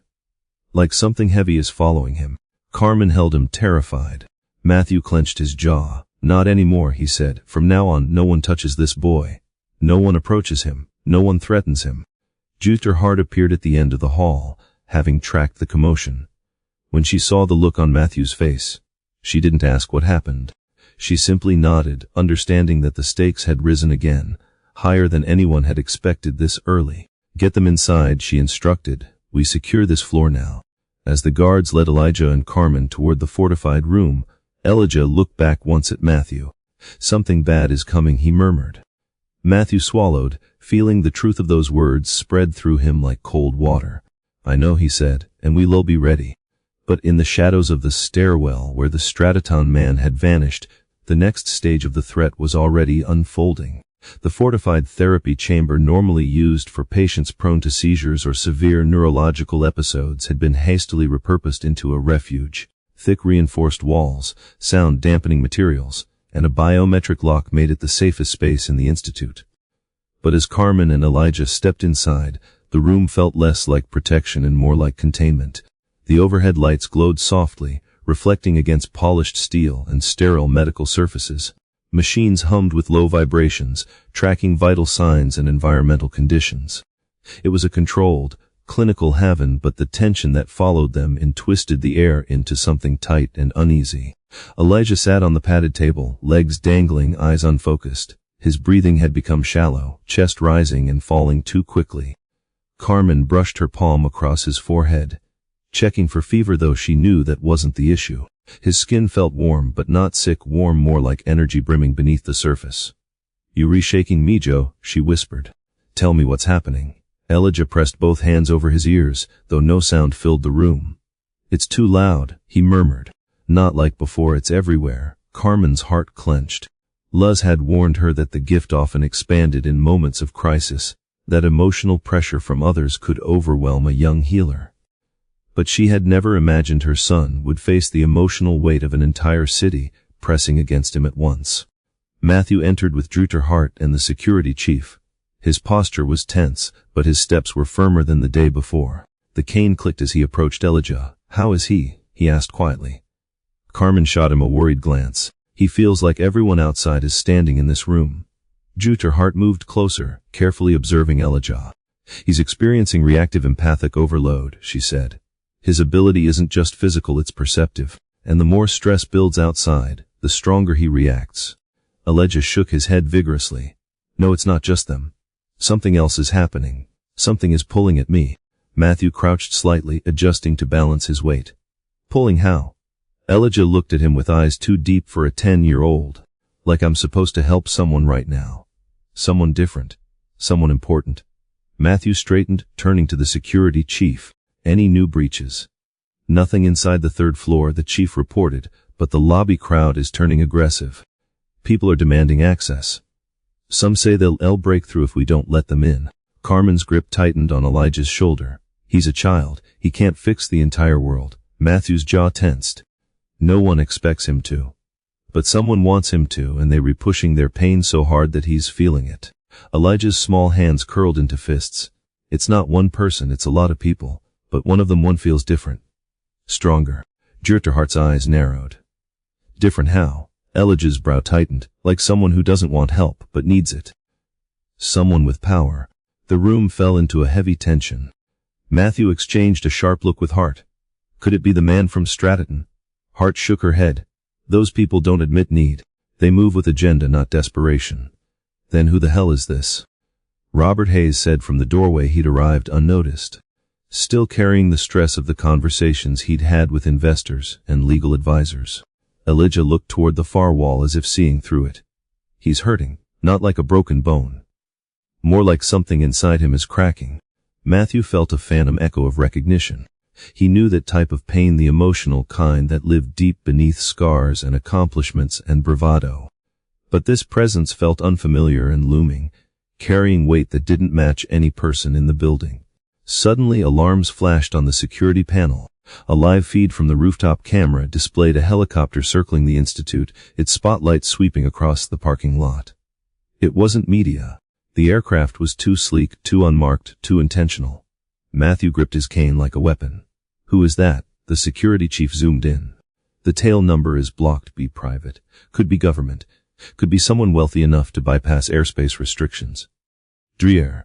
Hart stepped forward, her face paling. "This isn't standard. This is coordinated." Carmen held Elijah tightly. "We have to leave. We have to get out of here." Matthew shook his head. "No. The outside is worse than inside right now. We stay here until we know what we're dealing with." But Elijah pulled away from her slightly, eyes widening as if he'd caught a sudden flash of insight. He stared at the wall again, breathing uneven. "It's him. The person I feel. He's up there." "Up where?" Matthew asked. Elijah pointed upward. "The roof." Hart's breath caught. "The helicopter." The security chief immediately dispatched a team to the stairwells leading to the roof, but Elijah tugged Matthew's hand. "He's hurting more now. It's getting louder. I can't make it stop." Matthew cupped the boy's hands in his. "Listen to me, Elijah. You don't go anywhere near that roof. Not until we know who or what we're dealing with." Elijah looked up, eyes shimmering with distress. "But he thinks I can help him." Carmen knelt, holding Elijah's cheeks gently. "Mijo, you help people who are safe. He isn't safe." Matthew turned to Hart. "Why would someone in that helicopter be in pain?" Hart narrowed her eyes. "There are only a few possibilities. A medical emergency, a neurological episode, or she stopped herself. Or what?" Matthew demanded. Hart took a breath. "Or psychological destabilization triggered by the boy's influence." Carmen paled. "Are you saying my son is causing that?" "No," Hart replied quickly. "I'm saying whoever is up there might be experiencing an amplified reaction because they're vulnerable, or because they came here already unstable." Elijah hugged himself, shaking. "He's calling for me. He doesn't even know he's doing it. But he's calling." Matthew ran a hand through his hair, pacing in a tight line. His protective instincts had risen to a level he hadn't felt even in business warfare. "We need to identify who's on that helicopter," he said. "Now." The security chief returned, pale and sweating. "We can't. The aircraft is blocking all transponder data." The team approaching the roof found the main access jammed. Someone welded the latch from the outside. The room braced with dread. Hart spoke with urgency. "This isn't a random intruder. This is someone with resources, skill, and intent." Someone who wants to land without interference. And wants the boy. Matthew finished. Elijah lifted his head. He's scared, he whispered, and angry, and broken inside. He doesn't want to hurt me, but something behind him does. Matthew felt his pulse spike. Behind him. Elijah nodded slowly. There's someone else. The real danger. The pulling feeling is coming from them. Before anyone could respond, the overhead lights flickered. A deep mechanical groan rumbled through the building. The helicopter's spotlight cut across the windows. Her heart raised her chin, speaking with controlled dread. We need to prepare. Whoever is coming isn't coming quietly. Matthew stepped between Elijah and the door. Carmen wrapped her arms around her son. Elijah whispered, he's here. And above them, on the rooftop of the institute, something powerful had just landed, bringing with it the next escalation of the storm. The helicopter's landing gear struck the rooftop with a metallic thud that vibrated down through the building's steel frame. Security feeds flickered as the aircraft's rotor wash blew debris across the rooftop sensors, creating bursts of static. Inside the fortified chamber, Elijah flinched as though the tremor had passed directly through his chest. Carmen pulled him close, her heart pounding so violently she felt it echoing in her ribs. Matthew stepped toward the reinforced door, gripping his cane with a force that whitened the knuckles of his uninjured hand. He wasn't afraid for himself, he was afraid for Elijah. And fear, in a man who had spent years refusing to feel anything, sharpened him into something fierce. Her heart stood at the digital panel, bringing up the rooftop camera feed. The image flickered several times before stabilizing. The helicopter was matte black with no markings, its doors still closed. Two figures sat inside, one obscured, the other partially visible. The monitored heat signatures showed one of them radiating unstable patterns mixed with erratic spikes. Hart frowned. That's not normal emotional overload, she said. That's neurological distress. Matthew leaned closer. Is that the person the boy felt? Elijah didn't look at the screen. He stared toward the ceiling instead, as though he could see straight through the floors of the institute. Yes, he whispered. He's hurting, but he's trying very hard not to show it. Carmen rubbed his back, trying to steady the tremors running through him. Me, Joe, don't feel what he feels. You're too small for that burden. I'm not choosing to, Elijah said, breath unsteady. It's pulling at me. Her heart stepped forward. We need to understand the nature of this connection. If he can sense the man's distress before visual confirmation, then his perceptive range extends far beyond physical proximity. That has enormous implications. Matthew glared at her. This isn't the time for implications. That helicopter is an active threat. As if in response, the aircraft door slid open. Wind rushed across the rooftop, scattering papers and dust. A man stepped out, tall, mid-50s, silver hair tousled by the rotors, movements unsteady yet purposeful. He wore an expensive charcoal suit, though the fabric clung awkwardly to his shoulders as if he had dressed hastily. What drew everyone's attention, however, wasn't his appearance but the look in his eyes. He appeared strained, haunted, carrying a kind of internal fracture that no wealth or influence could hide. The rooftop guards approached cautiously, weapons lowered but ready. Sir, you are trespassing. Identify yourself. The man didn't answer immediately. Instead, he pressed one hand to his temple, blinking slowly like someone trying to focus through immense pain. When he finally managed words, his voice carried both authority and exhaustion. My name is Richard Halden. Matthew stiffened. Halden. He recognized the name instantly. Richard Halden was the CEO of Pharmaco Group, one of the most powerful pharmaceutical companies in the world, the very entity whose profits Elijah's existence threatened. Her heart stared at the screen in disbelief. Why would someone of his stature personally come here? He has teams who handle this sort of thing. The rooftop guards positioned themselves strategically. Mr. Halden, you need to leave. This institute is under restricted access. Halden lifted his head with visible strain. I can't leave, he said. I need the boy. Carmen inhaled sharply, pulling Elijah closer. Matthew let out a bitter laugh. Of course you do, he muttered. This is exactly what I expected. But Halden shook his head, staggering slightly as he stepped toward the guards. Not for the reasons you think, he said, his voice cracking. I'm not here to take him. I'm here because... He broke off, clutching his chest, gasping like a man battling an unseen force. Elijah's knees buckled. Carmen caught him before he could fall. Baby, what's wrong? Elijah pressed both hands over his heart. It's him, he whispered. He's breaking inside. Her heart stared at the trembling graphs on her tablet. Halden's vitals are unstable. Severe autonomic response. Something has triggered a neurological collapse. Matthew stepped forward. Is it connected to the boy? Elijah nodded weakly. It's not because of me. It's because of what he's hiding. On the rooftop, Halden fell to one knee. The guards rushed toward him, but he waved them off, struggling to stay upright. Don't touch me, he gasped. I just need him, please. Janitor Hart stared at the screen, unsettled. This isn't a calculated maneuver. This is genuine distress. Good, Matthew snapped. Let him suffer. Men like him caused half the pain in this world. But Elijah shook his head with a frail determination. He's been carrying something bad for a very long time. And it's breaking him now because he feels me trying to help other people. Carmen brushed his cheek, terrified. You don't have to help him. Elijah's eyes glistened, but he looked up with a steady kind of innocence. I never choose who needs help. They find me. The team upstairs watched as Halden used the last of his strength to pull a small device from his pocket, a transmitter. He pressed it, and the helicopter immediately shut down its rotors, indicating his team would not interfere unless instructed. Halden raised his head toward the nearest camera. I know you can hear me, he said. I know the boy is inside. Please, I can't keep this together anymore.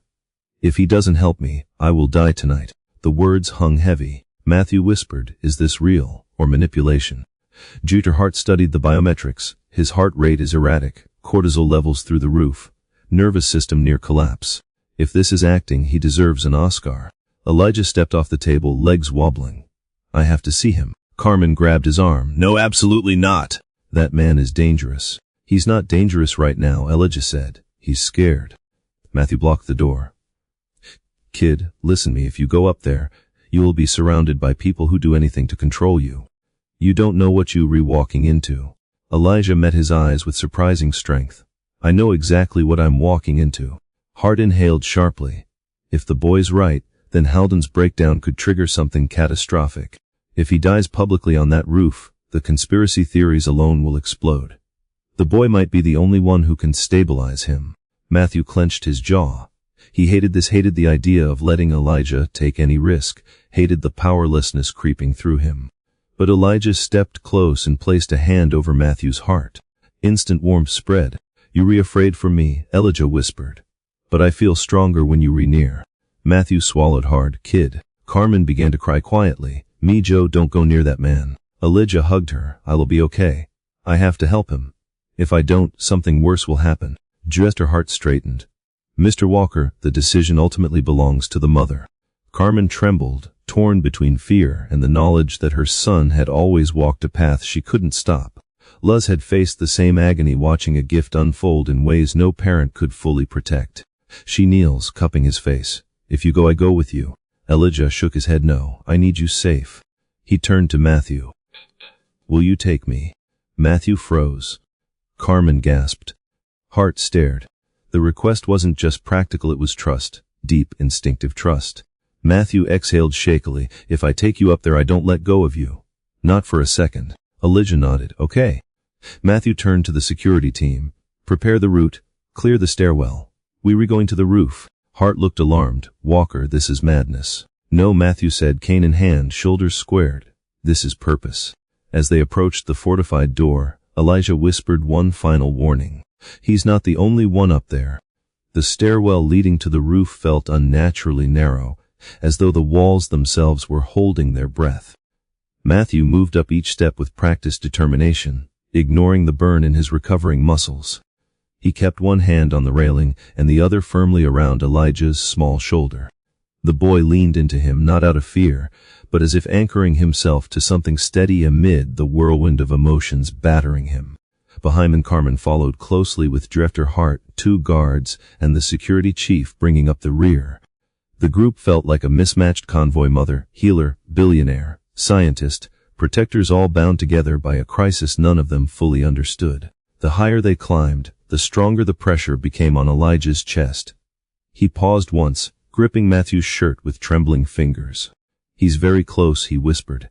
But something else is pushing at him, like 2 storms crashing together. Matthew bent down slightly, steadying the boy. Stay behind me, whatever we find up there, I deal with it first.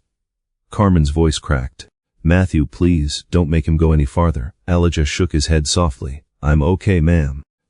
I need to help him before the breaking gets worse. When they reached the final landing, the metal door to the rooftop stood partially ajar despite having been sealed earlier. A scorch mark stained the lock as though someone had melted it. The guards flanked Matthew as he pushed the door open.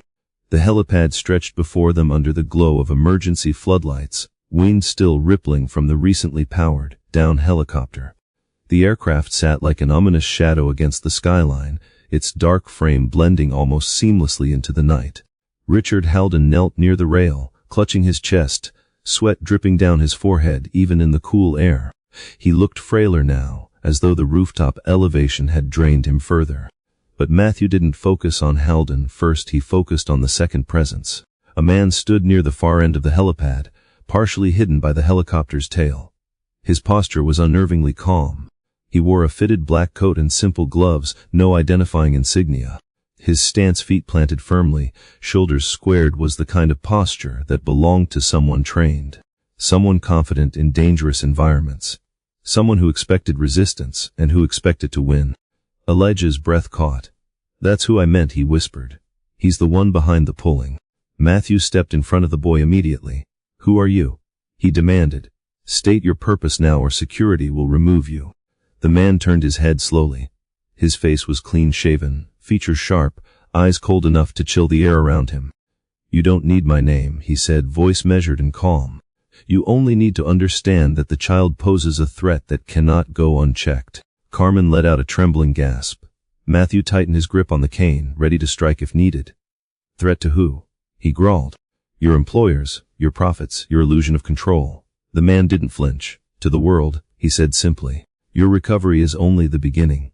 If this boy continues, untested and uncontrolled, the consequences will spread beyond medicine. His abilities will attract unstable people, dangerous ideologies power vacuums, nations will want to own him. Others will want to eliminate him. This facility cannot contain what he represents."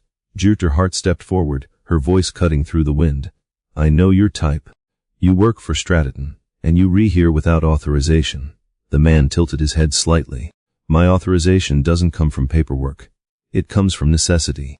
Richard Haldon groaned, catching their attention again as he tried to stand. His legs failed beneath him, and he collapsed, barely catching himself on one elbow. Elijah attempted to step forward, but Matthew blocked him with an arm. "Not yet," he murmured. Haldon lifted his gaze to Elijah, desperation carving deep lines into his features. "Please, I can't hold it together. Something is wrong with me. I thought I could ignore it, but now it's tearing me apart."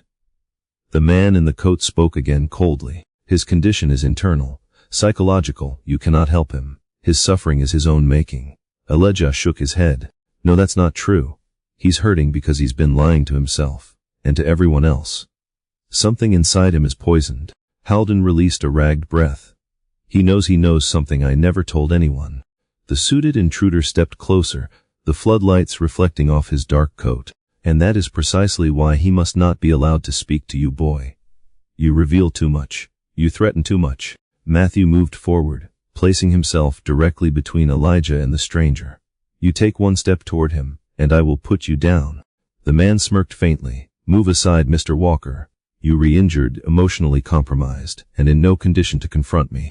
Matthew's eyes burned. "Try me." Before the confrontation escalated further, Elijah pulled on Matthew's sleeve gently. "Let me talk to him," he whispered. "Not the man in the coat, the one inside the helicopter." Matthew hesitated. Carmen shook her head violently. No, you are not going anywhere near those men." Elijah looked up at her with calm determination. "Ma'am, he's dying. I can feel it. If he dies up here, something very bad will spread through all these people waiting outside. They'll all blame me, blame you, blame everyone." Dreher. Hart's expression tightened. "He's not wrong. If this man collapses on a rooftop trying to reach a child healer, the media frenzy will explode. The world will turn this into a battleground." Matthew swallowed hard. He hated this. Hated that the responsibility fell on Elijah. Hated that the boy had to carry something so immense. But he knelt in front of him anyway, gripping both of Elijah's shoulders. "If you go," Matthew said, voice trembling with a mixture of fear and pride, "I don't let go of you." "Not for 1 second." Elijah nodded. "Okay." The suited intruder watched with growing irritation. "This is reckless. The child is unstable. The CO is unstable. You are enabling disaster." Matthew glared. Disaster is what happens when people like you interfere. Step back. For the first time, the man's calm expression shifted just slightly. A flicker of frustration crossed his face. You don't understand what you are risking. Dieter Hart confronted him with a voice that carried authority. We understand enough. And until we know your orders, you have no jurisdiction here. The man stepped back into the shadows reluctantly, though his presence remained heavy, like a trap waiting to spring. Matthew walked slowly toward Halden with Elijah's hand in his, Carmen gripping Elijah's other hand until she forced herself to release him. Halden looked up, eyes glassy. I didn't come here to take him. I came because I can't bear the weight anymore. Elijah kneeled beside him, placing a small hand over Halden's trembling heart. Matthew hovered protectively behind him, ready to intervene at the slightest sign of danger. Elijah closed his eyes, his breath evening as he listened not to words but to something beneath them. You re-scared, he murmured, not of dying, but of being seen for what you've done. Halden's eyes filled with tears he didn't try to hide. Yes, God, yes, I've ruined so many lives. I chased profit until I couldn't see the harm anymore. I thought I could bury the guilt. But it's inside me like fire. Elijah pressed his hand slightly harder. You didn't come for help. You came for forgiveness. Halden broke down, shoulders shaking. Matthew's throat tightened with something he hadn't felt in years: empathy for another broken man. The suited intruder stepped forward again. This is pointless. He deserves the consequences. Elijah turned his head sharply, eyes brighter than before. Everyone deserves consequences, but everyone also deserves a chance to stop hurting. The man faltered as if unused to being challenged by a child. Elijah returned his focus to Halden. Let go, he whispered. Let go of the guilt. Let your body breathe again. Halden inhaled deeply, and for the first time in what seemed like years, something inside him eased. His nervous system steadied. His trembling subsided. The crushing weight that had been tearing at him loosened its grip. He met Elijah's gaze with gratitude and exhaustion. Thank you, he whispered. Elijah nodded weakly. You re not done. But you re not dying tonight. Matthew lifted the boy gently, noticing how drained he looked. Carmen rushed to embrace him as though she had been holding her breath the entire time. The man in the coat watched all of it with a storm in his eyes, not awe, not hatred, but calculation. He stepped into the light and spoke with newfound steel. Impressive, and far more dangerous than I imagined. Matthew turned sharply. Stay away from him. Oh, I will for now, the man replied.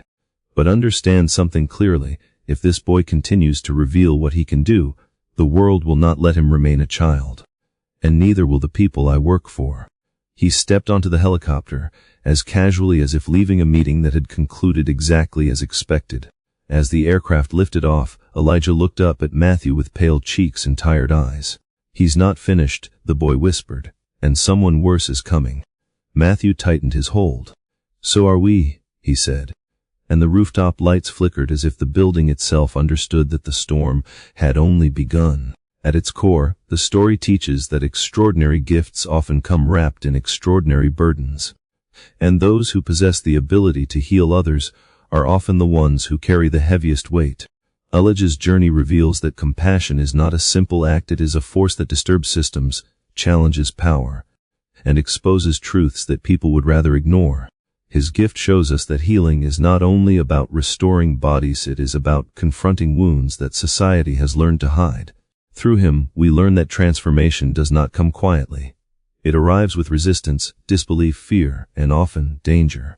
Yet within that danger is a powerful reminder: humanity instinctively chases hope, even when the world tries to bury it. The reactions around Elijah, ranging from desperation to greed, expose something deeper about us. People do not fear miracles. They fear what miracles demand of them. If a child can heal injuries deemed permanent, then every institution built around suffering must confront its own motives. Pharmaceutical giants must question the ethics of their profit. Governments must question who gets access to hope. Scientists must question the limits of their knowledge. And the public must question the barriers they've accepted for so long. Elijah forces everyone to see the uncomfortable truth that some limitations exist not because they cannot be overcome, but because someone benefits from keeping them in place. In that sense, the boy's gift doesn't just challenge biology, it challenges power. Matthew's transformation is another essential lesson. A billionaire hardened by trauma, ego, and years of emotional isolation, he learns that strength is not measured by dominance or wealth, but by the vulnerability one embraces when choosing to protect someone fragile. Elijah gives him back more than the ability to stand. He gives him purpose, a reason to rise not just physically, but morally. Matthew becomes living proof that healing is a relational act. When we witness someone's pain with sincerity, when we choose compassion over cynicism, something inside us shifts. The lesson woven through Matthew's arc is simple but profound. Sometimes the person being healed is not the one whose body is broken, but the one whose soul has forgotten how to feel. Carmen's fear, love, and instinct to protect her son teach us that even miracles come at a cost. She embodies the emotional truth that every gift is inherited along with responsibility, and that those who love the gifted must learn to navigate a world eager to claim what it does not deserve. Her journey is not about controlling Elijah, it is about learning to trust the path he was meant to walk, even when that path terrifies her. Through her, the story reminds us that love is not the act of shielding someone from the world, but standing beside them as they face it. The antagonistic forces, the corporations, the government agencies. The anonymous operatives reveal how quickly society tries to possess what it cannot explain. Elijah's existence confronts the uncomfortable reality that the world often seeks to control what it does not understand, rather than nurture it. These forces teach us that fear of the unknown is powerful enough to warp logic, morality, and judgment. Yet the story also shows that not all threats are driven by malice. Some are driven by panic, insecurity, and the terror of losing control. The lesson here is that systems built on fear will view even the purest form of hope as a threat. Richard Haldon's breakdown is perhaps the most human lesson in the story. A man who once shaped the world through profit and calculation discovers that suffering does not discriminate. Even the powerful break. Even the influential crumble under the weight of their own choices. And even the most guarded hearts can still cry out for forgiveness when the facade finally cracks. Elijah's compassion toward him teaches that redemption is not reserved for the deserving, it is available to anyone willing to acknowledge their truth. Through Haldon, the story reminds us that guilt is not punishment, it is a doorway to change, if we are brave enough to step through it. But the greatest lesson of all comes from Elijah himself, a reminder that true power lies not in strength or control, but in empathy. His gift does not make him superior, it makes him connected, woven into the emotional fabric of those around him. Yet that connection drains him, challenges him, and exposes him to suffering that would break most adults. Still, he faces it. Not because he is fearless, but because he understands something the rest of the world has forgotten. Healing is an act of courage, not conquest. His courage teaches us that compassion is not weakness, it is resistance. It is rebellion against apathy. It is the belief that saving even one person has meaning, regardless of the cost. Ultimately, the story's lesson is a reflection on humanity, that when confronted with something extraordinary, we must choose which version of ourselves we want to become. Do we become protectors like Matthew, who find strength in purpose? Do we become nurturers like Carmen, who love even when afraid? Do we become seekers of truth like Jutta, who challenge their own understanding? Or do we fall into the paths of those who fear change so deeply that they try to destroy it? Elijah stands at the center of a world on the edge of transformation, and through him we learn that miracles will always come with chaos. But chaos is not the enemy. The real enemy is the belief that we must maintain the world exactly as it is, even when it no longer serves us. Elijah's presence forces everyone to confront their deepest wounds, individual, institutional, and societal, and decide whether they will cling to fear or embrace growth. In the end, the story teaches us that healing is not just a cure, it is a revolution. And revolutions begin with people brave enough to care. If you find this video helpful, don't forget to hit like, subscribe to the channel, and turn on the notification bell so you won't miss upcoming videos. If you have any suggestions or questions, feel free to leave a comment below. I'd really love to hear your feedback. Thank you for watching until the end.